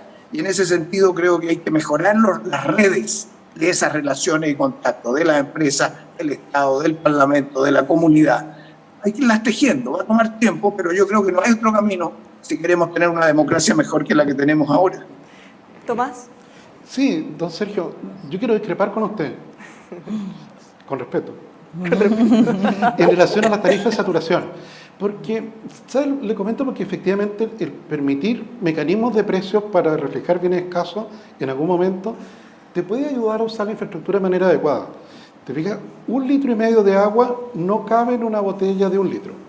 No importa qué trates de hacer. Si tratas de hacer magia, si tratas de hacer yoga, si tratas de confiar en nuestro Señor. Te fijas, 1,5 litros de agua no cabe en una botella de 1 litro. Por tanto, si salen 70.000 autos, efectivamente de manera simultánea, por la Ruta 5 Sur, no van a caber. Si yo construyo ahí 8 pistas para que puedan caber en esos puntos circunstanciales, en esos eventos circunstanciales, claro, no es lo más eficiente, porque van a quedar pistas que no van a estar ocupadas el resto del tiempo. En cambio, los precios y la saturación, el precio de saturación, moviliza demanda. Lo hace en el metro. De hecho, las tarifas diferenciadas en el metro por hora efectivamente hacen que aquel que es más elástico justamente se va en la parte más barata, si es que puede hacerlo. En el caso eléctrico, que también hay tarifa de saturación, no se le llama así, pero tarifa de saturación, también tú ves cómo el sector privado optimiza, justamente viendo en qué momento demanda la energía con mayor potencia que en otros momentos. Entonces yo creo que velando por el uso de los recursos escasos, propondría usar con mayor intensidad y que fuesen más diferenciadas todavía las tarifas de saturación de lo que tal vez son hoy día. ¿Puedo discrepar contigo? Con respeto, sí. Con respeto. Yo creo que más allá de la tarifa de saturación, que yo creo que las tarifas tienen que hacerle sentido a las personas. Yo entiendo la teoría económica que hay detrás de la tarifa de saturación y es súper necesaria cuando tú tienes recursos escasos, pero cuando eso es posible de aplicar. Yo creo que cuando tú tienes una infraestructura que es rígida, en el fondo, y no tienes mayores alternativas de infraestructura, estamos hablando, la gente que utiliza las autopistas urbanas principalmente, que es donde se nos da el problema, no tiene mayores alternativas a las horas peak, porque en el fondo los horarios de salida, entrar al trabajo, el colegio, etcétera, están marcados. Entonces, en esa lógica, pensar que va a haber un cambio de comportamiento o vamos a optimizar el uso de los recursos, yo creo que no produce el resultado esperado y no le hace sentido a las personas. Y desde esa perspectiva creo que es fundamental lo que plantea Sergio anteriormente, que es contar con una política tarifaria que sea validada en el fondo por la ciudadanía, que sea entendida por la ciudadanía, que en el fondo si tenemos subsidios cruzados respecto de autopistas que están en el norte versus una que están en el centro o que están en las rutas transversales, que eso sea validado, transparentado de cara a la ciudadanía, que sea transparentado en aquellos casos en que ocupemos tarifas, sistemas de gestión tarifaria, que yo creo que es distinto a tener una tarifa de saturación, etcétera. Pero yo creo que tenemos que tener una política tarifaria. Yo creo que algunas de las cuestiones que nos están pasando hoy en día en distintas áreas tienen que ver con esa política tarifaria, la falta de esa política, y que una política tarifaria que esté validada, como digo yo, gestionada y transparentada súper bien a la ciudadanía. No, sin duda, pero el punto que también me quiero incorporar a la discusión. Sí, quería invitarlo a discrepar con respeto también. Todo con respeto. Con respeto siempre, pero es cierto, o sea, yo criterios como las señales de precios son sumamente importantes y Tomás ciertamente tocaba en el punto, los recursos son escasos y hay que buscar las maneras en que se asignan de manera eficiente. Los precios tienen un rol muy importante. Pero creo que podemos estar de acuerdo que recientemente hay que incorporar otros elementos. O sea, yo creo que no hay que abundar en que solamente una señal de precio se usaba el metro, por ejemplo, como un ejemplo, decirle, bueno, usted quiere pagar menos tarifa, levántese más temprano, ya sabemos eventualmente qué tipo de reacción genera. Entonces tenemos que incorporar, aquí la tecnología nos puede ayudar un montón.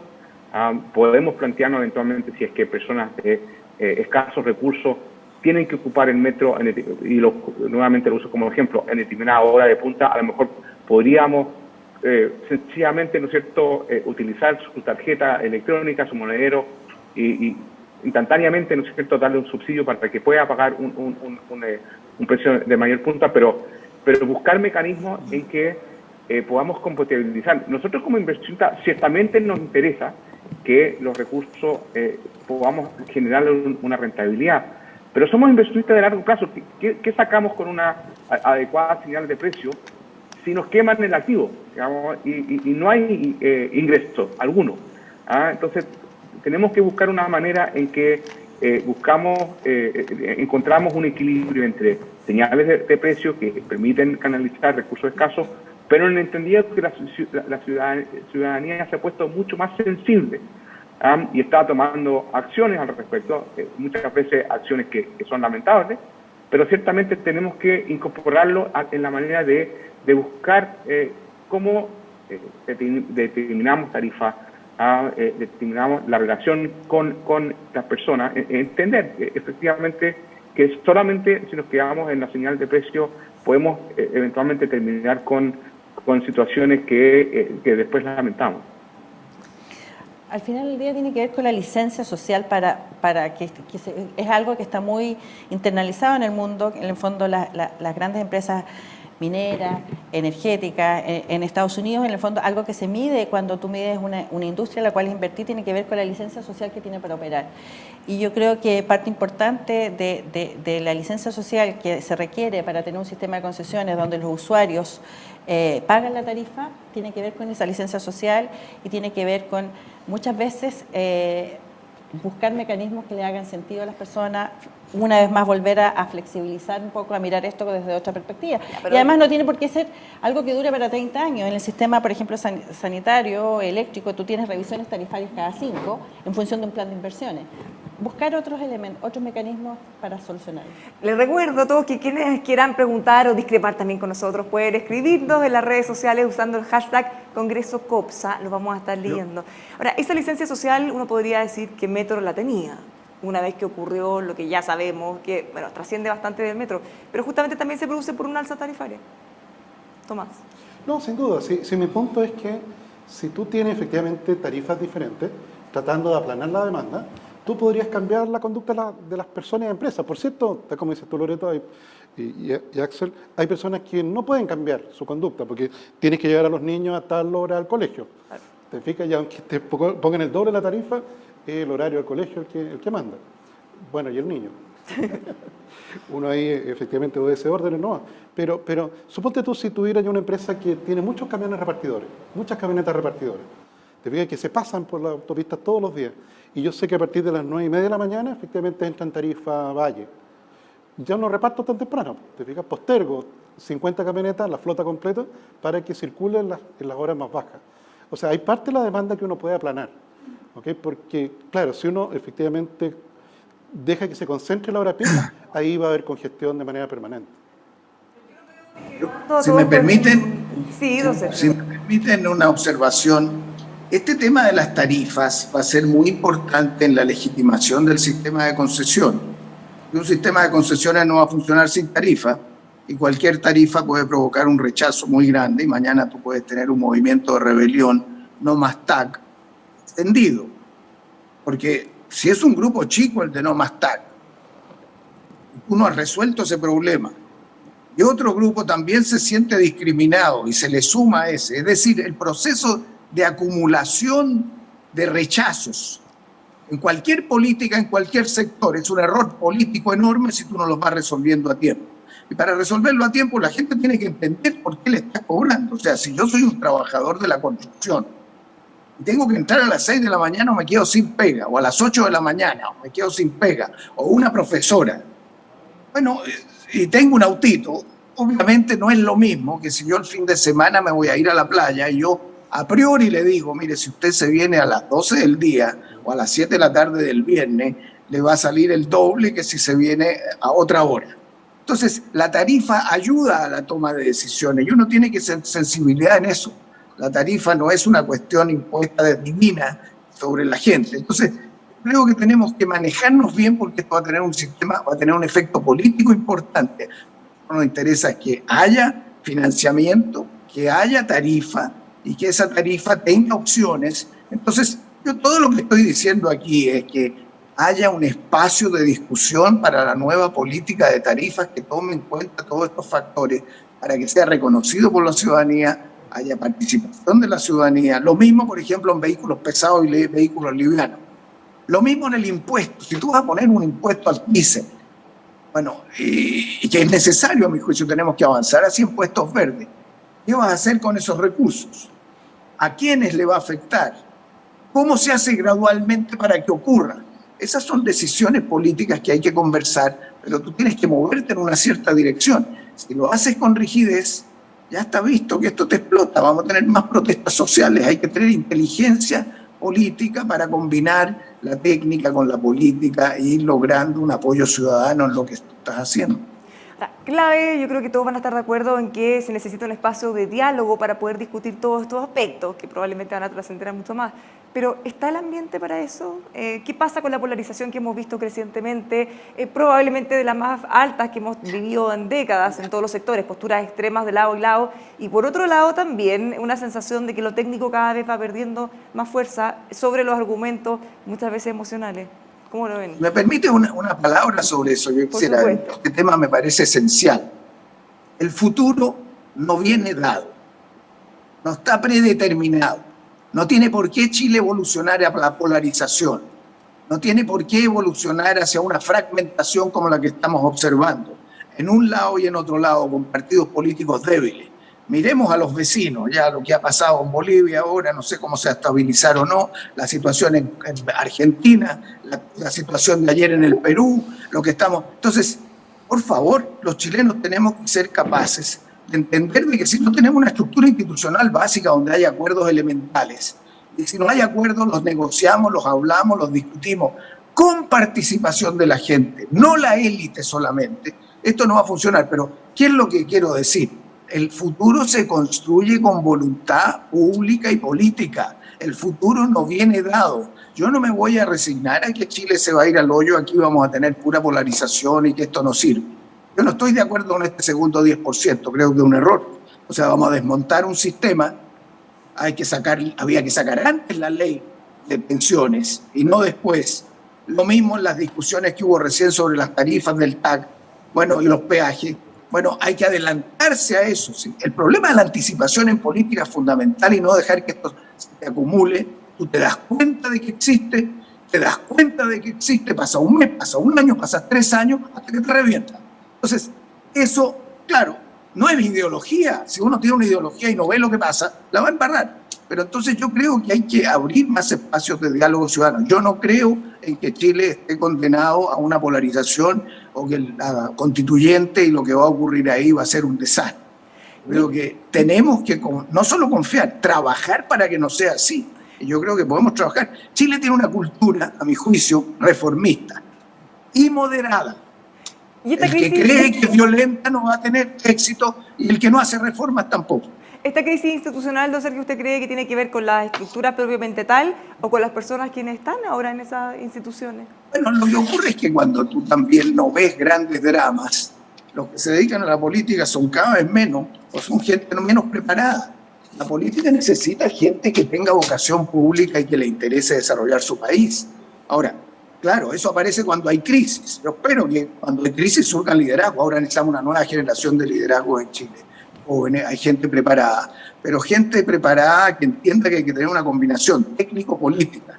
No basta con lo puro técnico porque cometes errores, no basta con lo puro político, no sabes cómo se arreglan los problemas. Entonces, esa capacidad Chile la tiene que reforzar. tiene que ser más escuelas de gobierno, tiene que tener más gente preparada, los jóvenes tienen que tener más vocación de servicio público.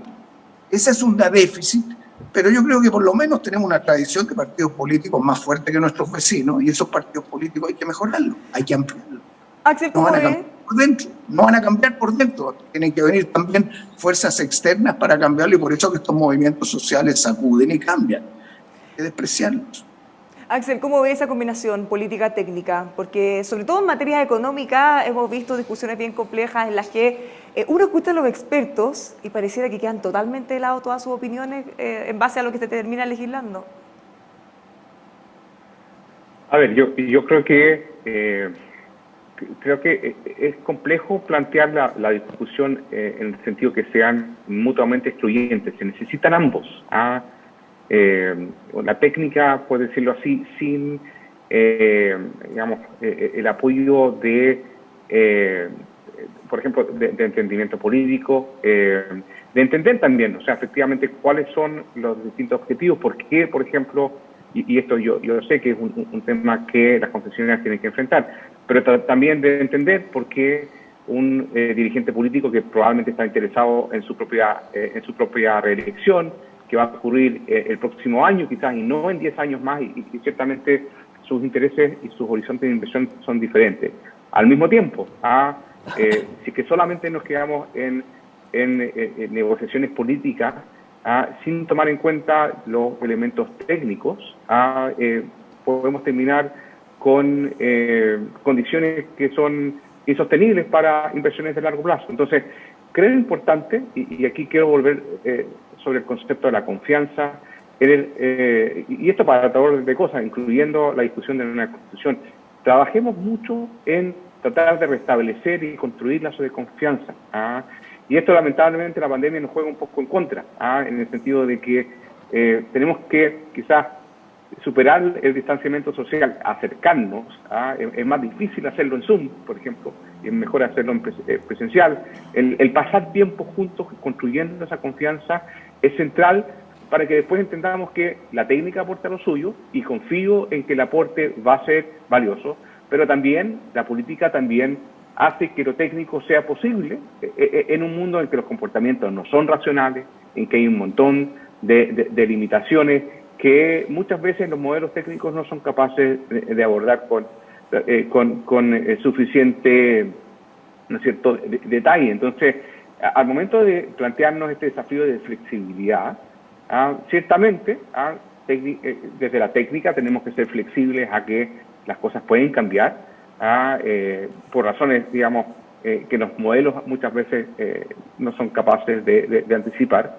Y desde la política también, entender de que si no damos señales de, ¿no es cierto?, de seriedad con respecto al cumplimiento de contratos, que no tengamos una mirada de 10, 20 años como se requiere de infraestructura y no pensando en la próxima elección, si somos capaces de entendernos, de dónde viene cada uno, construir esa confianza, que es difícil, lo que estoy diciendo no es una tarea sencilla, pero darle el beneficio de la duda, partir por eso al menos, decir, mira, a lo mejor está mi contraparte y no está necesariamente pensando en perjudicarme, sino que eventualmente tiene una visión distinta, tratar de empatizar con esa visión y veamos qué sale de eso. Yo comparto con Sergio que no estamos condenados a necesariamente a seguir un camino de fracaso. Está en nosotros hacer esos cambios para eventualmente lograr construir esos espacios de entendimiento. Y creo que eso es central.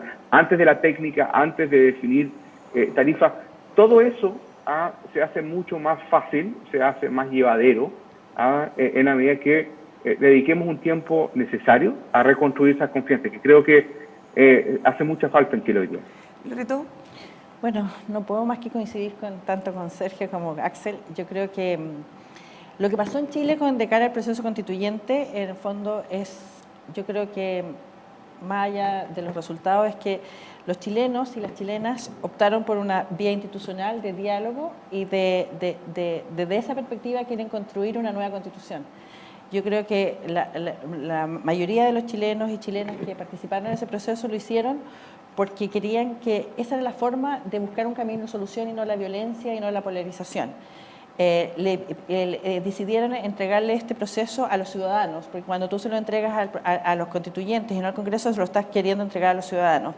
Y yo creo que el gran mandato de la ciudadanía frente a esto es construir soluciones conjuntas desde otra mirada, desde la ciudadanía, y no hablar desde la polarización. Y yo creo que desde esa perspectiva, yo creo que todos, frente a un clima que todos sabemos que está siendo más hostil, el Congreso está siendo muy difícil, en todas partes es muy difícil. Pasan cosas como lo del 10% ayer, que yo realmente lo creo un tremendo error institucional para nuestro país, que tendríamos que buscar una forma de solucionarlo después, pero cuando pasan esas cosas, yo creo que lo que uno no tiene que hacer es perder la confianza o perder la fe, y tiene que redoblar los esfuerzos para convencer, tiene que redoblar los esfuerzos para conquistar, para que te entiendan y para entender. Y volvemos a la pregunta anterior, ¿una crisis en las instituciones estructural o por las personas que están en estos momentos liderándolas?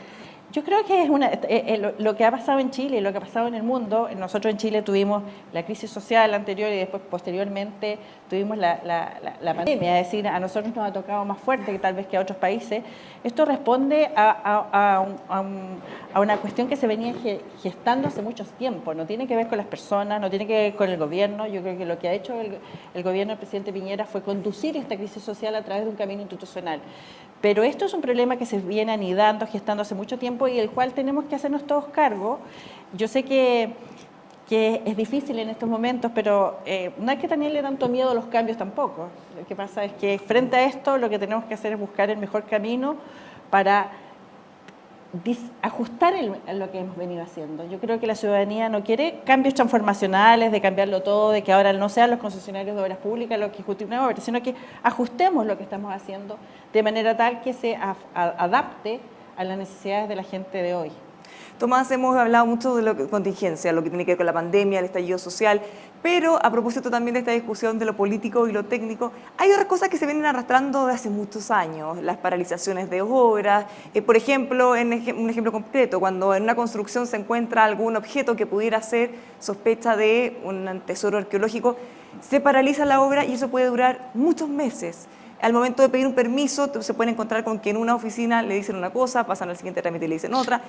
Este tema de burocracia y problemas viene de mucho antes. ¿Cómo lo abordamos? No, sin duda, sin duda. Hay allí, Bárbara, te refieres al Consejo Monumento Nacional, justamente un problema. ¿Okay? Porque es una institución para la cual no existe ni el tiempo ni el espacio, ni tampoco el costo de oportunidad. O sea, efectivamente en una obra tú encuentras un vestigio de arqueológico que puede ser de valor, y se suspende el tiempo, te fijas, entra en un limbo en el cual puedes pasar, por ejemplo, en el caso de la construcción del Hospital El Salvador, pueden pasar varios años, te fijas, por una taza y 2 cucharadas. En el caso del metro, Bárbara, se estima que el retraso por ese tipo de paralizaciones le generó a la compañía $50 millones de mayor costo. ¿En qué museo, Bárbara, están siendo exhibidos lo que fue encontrado allí? En ninguno. ¿Okay? Entonces, evidentemente, uno tiene que tener el cuidado de que se encuentra algo de valor, indudablemente poderlo preservar, ¿te fijas? Pero evidentemente nosotros no somos Italia, ¿te fijas? No tenemos un patrimonio como el de ese tipo de países. Hay que hacerlo con prudencia, efectivamente, con razonabilidad, de manera tal de poder amparar efectivamente ambos objetivos. Ya, pero ahí se nota, por ejemplo, el ambiente de polarización, porque cuando surgen episodios como estos, al plantear que es necesario que se ejecute, no que se deje de hacer algo, sino que se hagan, pero con algún tiempo acotado, surgen inmediatamente las críticas respecto a que se quiere depravar el patrimonio, que no se quiere cumplir con las normas. ¿Cómo ven ese ambiente? Porque finalmente se está repitiendo en todos los ámbitos. No, sin duda. Pero que aquí, en este seminario, tú puedes tomar un ejemplo de ello. Si usted fija, se produjo un debate en relación a las tarifas. ¿Okay? Y en 22 minutos, estuve tomando el tiempo, en 22 minutos nos acercamos a un 90% de acuerdo entre los panelistas. Y fue con respeto. Y fue con respeto. Tú nos das 90 minutos más, Bárbara, y te escribimos probablemente un paper. ¿Okay? Y mañana podríamos tener una propuesta. Eso, Bárbara, ocurrió durante la década de los 90, la década de los 2000. Eso no ocurre hoy día. ¿Te fijas? Efectivamente, la concertación logró esa estabilidad. Yo soy un poco viudo de la concertación sin haber sido parte de su conglomerado, pero le dio gobernabilidad a Chile. ¿Te fijas? Hoy día eso sería imposible. ¿Te fijas? Con algunos de los parlamentarios que tenemos hoy día en el Congreso, parlamentarios del 1%, vociferantes, ante un tema como este hubiéramos sido insultados. ¿Okay? Como ocurre a veces cuando van expertos justamente a las comisiones. No hubiese podido existir el diálogo que se produjo ahora en 22 minutos. ¿Te fijas? Lamentablemente los tiempos cambiaron. El dato ya no mata relato. No, sin duda. Sin duda.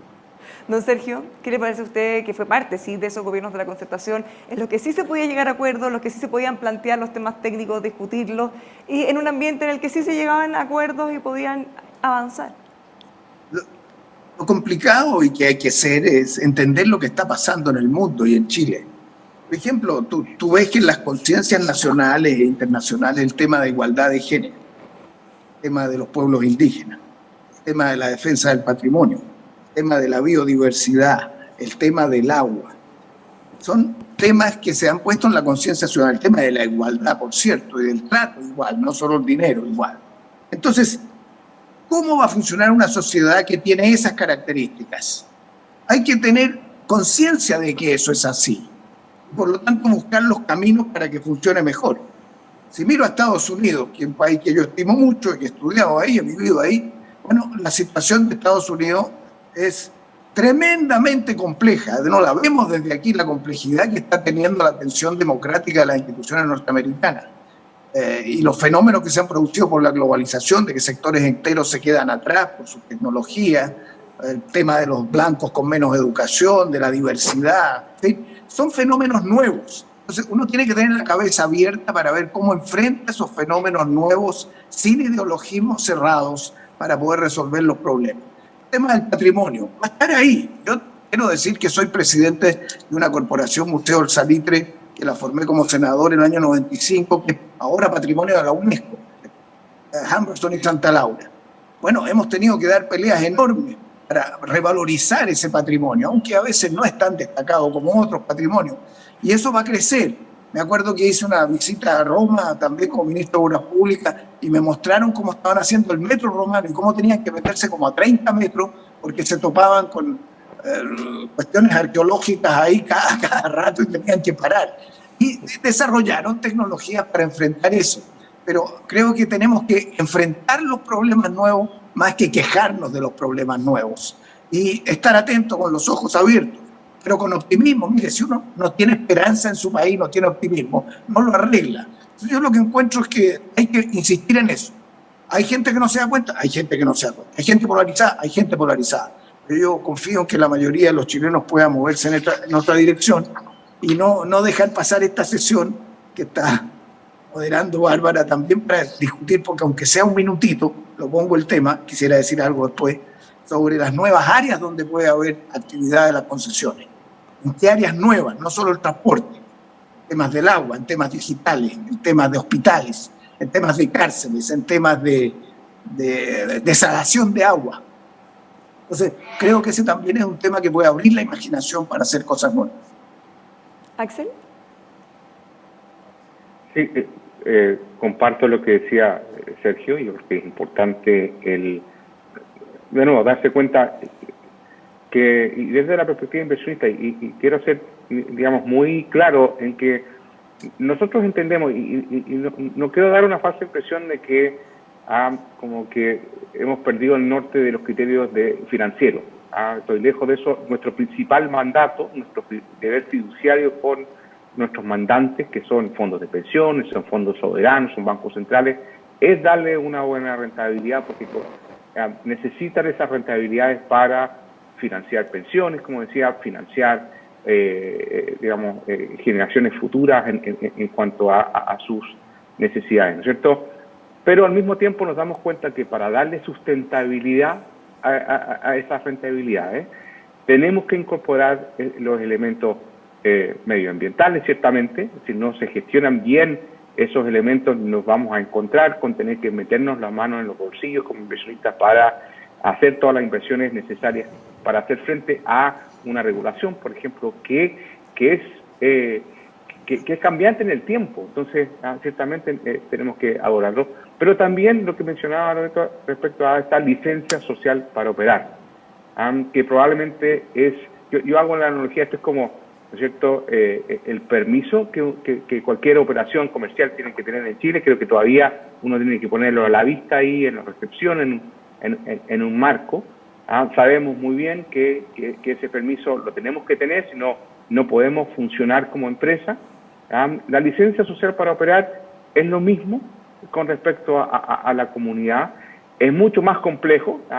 Yo no sé qué ventanilla, de qué municipalidad tengo que ir para pagar esa licencia, sino más bien uno la va construyendo en su reputación, y muchas veces ni se da cuenta cuando la pierde. Y eso es lo complejo, y en eso estoy con Sergio, que no solamente desde la perspectiva política hay que anticiparse, también desde el sector privado, y como inversionistas tenemos que anticiparnos a los cambios y tratar de ajustarnos a ellos, entender que no solamente tenemos que mantenernos rígidos en que no, eso es la rentabilidad, y no podemos como que de alguna manera flexibilizarnos frente a cambios que cada vez son más rápidos, digamos. Entonces, esa capacidad de resiliencia que yo mencionaba anteriormente abarca el incorporar esos elementos, porque ciertamente a mí lo que me interesa como inversionista no solamente es entregar esa rentabilidad, recibir, ¿no es cierto?, los flujos. No me interesa que este flujo sea solamente este año o el próximo, me interesa que sean los 10, 20, ojalá 30 años de duración de la concesión, y en ese sentido tengo que tener la capacidad de ajuste, tengo que ser capaz de anticiparme, ser flexible. Ahora, tengo mucho interés por saber lo que quiere plantear Sergio con respecto a nuevas oportunidades, porque precisamente estoy convencido que todas estas crisis muchas veces vienen escondidas, a veces no son tan evidentes, pero se pueden ofrecer oportunidades súper importantes, digamos. Y como inversionistas siempre vamos a estar atentos ahí. Bueno, justamente sabemos que toda crisis trae alguna oportunidad, y esta no tendría por qué ser la excepción. Ya para ir cerrando, podríamos dar una mirada optimista también. Las propuestas, ¿cómo lo ven ustedes en base a todo lo que hemos conversado? ¿Cómo podríamos aprovechar? Ya lo mencionaba, si uno revisara los programas de gobierno prácticamente de todos los presidentes y candidatos, siempre está presente el desarrollo de infraestructura, de obras públicas. Siempre cuando se habla de una crisis económica, el primer sector donde se mira para poder reactivar es la construcción, es la infraestructura. ¿Cómo ven ustedes lo que viene? ¿Cómo nos preparamos también para enfrentar de la mejor manera tanto lo que queda como los próximos años, Loreto? Bueno, yo lo veo como una oportunidad para renovar nuestro compromiso como país con el desarrollo de la infraestructura como un elemento de equidad social. Yo creo que la infraestructura es mucho más que inversión, caminos, cemento, sino que es un elemento de equidad social fundamental. Y dos, lo veo también como una oportunidad para validar y para reflexionar sobre lo que ha sido la participación de los inversionistas privados en el desarrollo de la infraestructura, que yo creo que ha sido fundamental, esencial, y yo creo que esta es una oportunidad tremenda para legitimarla. ¿Y cómo partiría? Partiría conversando desde ya sobre una política tarifaria congruente, que sea transparente cara a la ciudadanía, que dé tranquilidad a los inversionistas, que dé los ingresos que esperan también los inversionistas, porque ese es el objetivo de participación en este sistema. ¿Algo más, pensando en cosas concretas, acciones? Bueno, otro tema que a mí en lo particular, yo soy abogado, entonces hablo desde ahí. Yo creo que es imprescindible perfeccionar, modernizar el sistema de solución de controversias que hoy día existe en materia arbitral. Creo que no tenemos que llegar a las instancias que estamos llegando. Creo que es necesario incorporar mecanismos de solución anticipada de conflictos. Es lo que se está haciendo en el mundo. Sin embargo, nosotros tenemos en Chile que, de acuerdo a los estudios que ha hecho la Cámara Chilena de la Construcción y otros organismos, desde el 2010 hasta el 2015, prácticamente se han duplicado los conflictos con el Ministerio de Obras Públicas en materia de solución de controversias. Entonces, yo creo que tenemos una oportunidad de modernizarlo. El panel técnico ha sido un avance, pero no ha sido suficiente. Tenemos que evitar que los conflictos se transformen en disputas. Y eso lo digo como abogado litigante, que en el fondo yo podría pensar lo contrario. Yo creo que es fundamental hacerlo ya. Muchas gracias, Loreto. Tomás. No, sin duda, Bárbara, porque uno, sobre todo para la autoridad, tiene que velar por el desarrollo de la industria.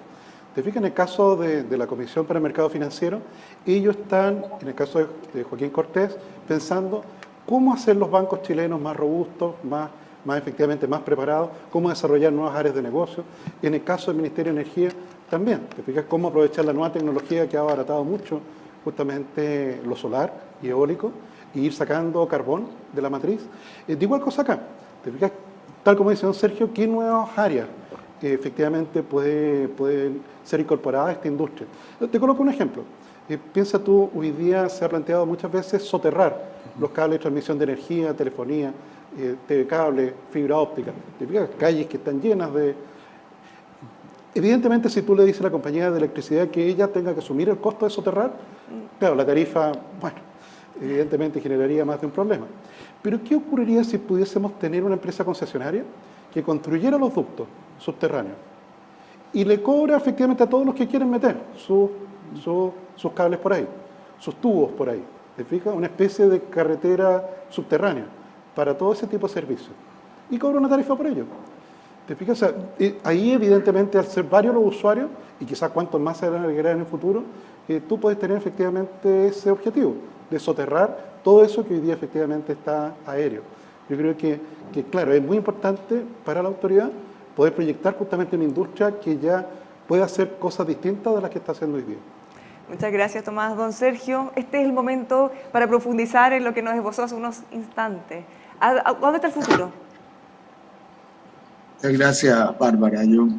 Parece que ha sido una muy importante discusión esta y agradezco participar en ella con las observaciones de Loreto, de Axel y de Tomás. ¿Qué áreas veo yo que habría que conversar y desarrollar más? Pensando en lo que es esencial para Chile. Uno, y ver qué puede hacer las concesiones, digitalización, todo lo que es infraestructura digital, incluso hasta la última milla. Después de lo que hemos visto, la niñita en el techo de su casa para conectarse con Wi-Fi y teniendo educación online por mucho tiempo, ya va a ser así, híbrida hacia adelante, como tendemos a todos, como un derecho universal, el acceso a Internet con buena banda ancha. Luego tienes el tema del agua. Vamos a tener no solo los proyectos de embalse, pero en desalación. Yo encuentro ahí un déficit enorme, que esto no puede quedar librado a que solo las mineras lo hagan. Creo que Leonardo Daneri lo mencionó en su exposición. Tiene que haber un sistema más estructurado, que el Estado y la sociedad tengan capacidad de planificar qué va a hacer y concesionar. Y pienso que la ley de concesiones puede ser una ayuda importante porque deja la infraestructura en poder del Estado, del agua como un bien nacional de uso público, pero entrega a los privados la inversión e incluso el uso de esa agua y la distribución de esa agua con tarifas que se puedan determinar. El tema Asia. Nosotros tenemos que mirar al Pacífico, todo lo que es pensar infraestructura que nos habilite para más productividad en la logística, en las relaciones con el Asia. El tema hospitales. Está cerrado, ahora hay nuevos. A mí me tocó lanzar 2 hospitales y parece que tuvieron alguna falla, puede haber sido en el caso de Maipú y la Florida, y ahora se está haciendo hospitales no solo sin bata blanca, sino sin ningún servicio médico a cargo de la concesionaria. Mantención, equipamiento y construcción. ¿Funciona mejor? Hay que adecuarla. Yo creo que hay que seguir en eso, especialmente porque el sector salud va a ser crucial después de la pandemia. Nosotros tenemos que pensar un sector de salud universal potente y ahí también hay una posibilidad importante. El tema ferrocarriles. Yo no sé qué pasó con el ferrocarril a Valparaíso. Podemos avanzar, podemos decidir, o el ferrocarril a Melipilla ahora que está, y en los subsistemas en distintas regiones, que es una lógica distinta de un gran sistema. Entonces, pero allí puede haber también la ciudad fundamental. Tomás decía el tema de los cables subterráneos, pero está el problema de los parques, está el problema de los espacios públicos, está el problema de las bicicletas, está el problema del transporte público. ¿Cómo va a operar? Yo creo que si miramos lo que viene en el futuro, podemos determinar estas materias con más precisión y puede haber muchos. Pero por último, proyectos. Tenemos muy pocos proyectos. No puede ser que el MOP haga muy pocos proyectos, que no tengamos un sistema de incentivo mayor para los proyectos privados. Hay muchos estudiantes de universidades en las facultades de ingeniería que pueden trabajar en estas instituciones y hacer sus tesis con anteproyectos nuevos. O sea, Chile tiene que tener una imaginación. Uno hace uno de cada 20 proyectos. Entonces no puede ampliar los proyectos a 100 si no tiene 2.000 proyectos. Y eso es lo que tenemos que desarrollar. Yo creo que podemos hacerlo, pero si uno sabe qué camino tomar, puede montar los sistemas. No cuesta tanta plata estudiar proyectos, pero sí hacer las cosas para ponerse en primer nivel. Creo que hay mucho espacio. Ustedes sabrán más que yo en esto para ver otras materias. Muchas gracias, don Sergio. Axel. Bueno, termino, digamos, con los agradecimientos por la oportunidad de poder compartir con los panelistas, intercambiar ideas. Creo que precisamente en el diálogo, en el escuchar al otro, es el punto de partida necesario como para encontrar soluciones a un tema tan relevante como son las concesiones de infraestructura. Solamente, digamos, terminar también comentándoles respecto a las tremendas oportunidades que hay. Estamos frente a un punto de inflexión que esta crisis a nivel global presenta, pero también lo que se mencionaba respecto a la situación particular de Chile, iniciando un proceso de cambio de constitución. Desde la perspectiva inversionista, decir que hay, digamos, mucho interés de buscar proyectos. Necesitamos rentabilidad y sobre todo de proyectos de largo plazo, porque en su gran mayoría nosotros somos inversionistas de largo plazo, que estamos abiertos a considerar temas centrales para darle sostenibilidad a esa inversión, como en las consideraciones del medio ambiente, la relación con la comunidad. Entendemos ciertamente la importancia de esta asistencia social para operar, pero también al mismo tiempo decirles que tenemos que ponerle un poco más de ritmo a esto, acelerar el paso.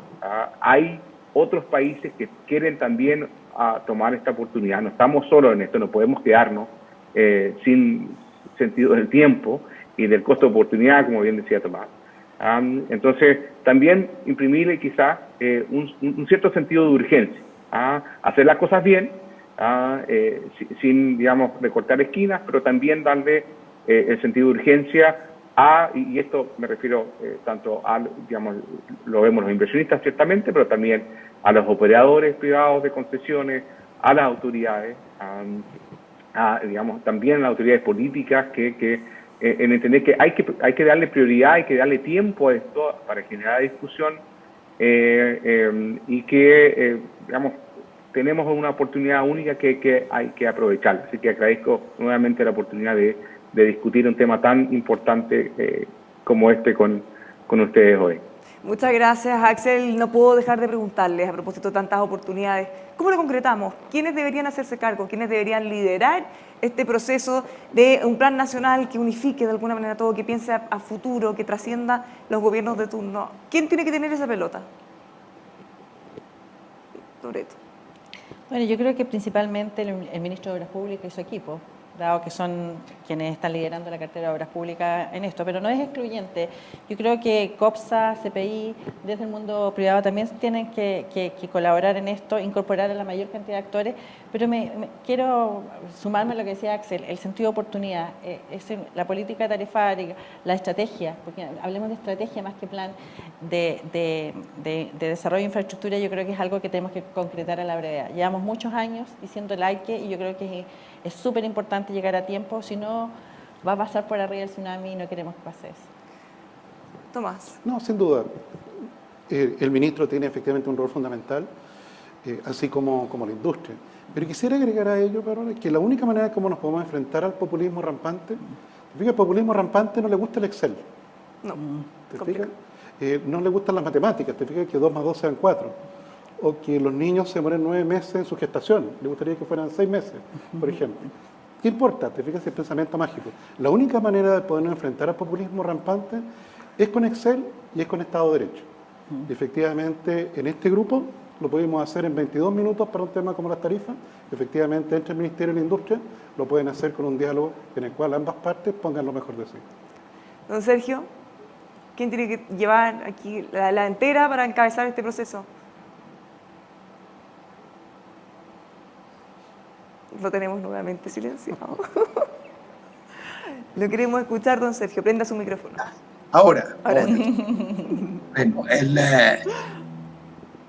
el Estado tiene un rol irreemplazable. El Estado nuestro está todo estructurado con silos, muy vertical. No tenemos un Estado con capacidades de coordinación, lo que se llama en el lenguaje whole government, todo el gobierno. O sea, que tú tomas una misión y articulas en torno a eso una misión. Entonces, vamos a tener que hacer reformas en el Estado. Por ahora, la clave está en una instancia pública en todo lo que es infraestructura, que no solo tome el tema de la vialidad del Ministerio de Obras Públicas, pero ¿puede vialidad discutir sin ferrocarriles? Tiene que estar ferrocarriles, tienen que estar otras instancias. Entonces, ya se creó un equipo, hay un equipo que están dando hoy día para el plan de empleo. Ese mismo equipo debiera ampliarse, porque ahí hay que incorporar a los municipios, los alcaldes, tienen muchas actividades específicas, entonces algunas las hacen las concesiones, otras las hace el Estado, otras las hace ahora los gobiernos regionales. Entonces tiene que haber una instancia de pensamiento estratégico de la infraestructura nacional. Lo que más se parece a eso es el Consejo de Políticas de Infraestructura que mencionaba Loreto, el CPI. El CPI es una gran invención. Ahora hay que ver cómo se vincula con el aparato público, de manera que cuando llega un ministro, que yo sepa, nunca le avisan a un ministro un año antes que va a ser ministro para que se prepare. Lo pueden tener en la mañana. Entonces tú tienes que tener instancias, entonces uno no se va a gastar 3 meses en aprender y después lo sacan como a los 6 meses, no sirve. Tiene que tener una instancia más estable que pase dentro de un mismo gobierno de continuidad y más allá del gobierno. Eso no lo tenemos. En todos los sectores estratégicos de Chile debiéramos tener esas instancias de consulta. No tienen poder deliberativo y propositivo, no ejecutivo. Pero el MOP, con el equipo de otros ministerios que está ahí en el tema de infraestructura. COPSA tiene que jugar un papel más fuerte de coordinación de las empresas. Lo mismo acercarse a las otras concesiones de otras áreas que mencioné al comienzo. Tener una función más estratégica de deliberación en que las empresas participen. A mí me tocó que las empresas hablaban muy poco entre ellas. Les voy a decir que para poder establecer los sistemas de trague interurbano fue casi imposible. Cada uno quería defender lo suyo sin ninguna lógica de pensamiento público, nacional, de voluntad hacia la ciudadanía. Yo creo que hoy día se puede. Hay más sensibilidad, las empresas están más abiertas. Creo que COPSA es un tercer. Si esas 3 patas, CPI, COPSA, el MOP y el Estado más ampliado en el área estructurada, puede hacer algo, yo partiría por ahí y vería muy bien lo que haga Hacienda. Porque acá va a haber un diálogo con Hacienda, si no esta cuestión pasa, todo este trabajo termina en un funcionario del Ministerio de Hacienda que te dice que no. Bueno, pareciera que esa voz tiene un poquito menos de peso últimamente, considerando los proyectos que se aprueban igual. Finalmente, don Axel. Yo creo que, Bárbara, yo quizás haría una separación. Ciertamente hay que crear un punto de encuentro, lo que mencionaba Sergio y Loreto respecto al CPI. Yo creo que hay un buen, paso inicial en buscar un lugar de coordinación, ojalá con cierta institucionalidad que vaya más allá de cada gobierno de turno. Estos son proyectos de largo aliento y por lo tanto requieren de, una especie de memoria institucional, más allá de lo que dura un ministro o lo que dura una administración. Así que ciertamente eso. Pero volviendo a la necesidad de ir avanzando desde hoy. No podemos esperar necesariamente a que se configure esto y empiece a funcionar. Ciertamente hay que hacerlo. Y yo me quiero ir al tiro, al capitán del equipo, o la capitana del equipo. Yo creo que acá esto tiene tantas, dimensiones desde el punto de vista de reactivación económica, de hacerlo bien desde un comienzo, contemplando consideraciones medioambientales y de responsabilidad con la comunidad, te requiere tanta coordinación entre ministerios que a mí no se me ocurre ningún otro lugar que buscar el día en esto que desde la moneda mismo, que el jefe de Estado. Desde el número 1 es esto. Axel, muchísimas gracias. Aprovechamos de dar también las gracias a don Sergio Vitar, Tomás Flores, Loreto Silva por habernos acompañado esta mañana, una jornada muy interesante. Ahora los quiero invitar a hacer una pausa. Vamos a volver en 60 minutos. No deje de volver, porque vamos a estar junto al economista Sebastián Edwards y a 3 destacados abogados para conversar sobre la importancia de la certeza jurídica para poder enfrentar todos los procesos que vienen. Así que ya lo saben, en 60 minutos nos volvemos a encontrar junto al economista Sebastián Edwards. Nos encontramos en un ratito.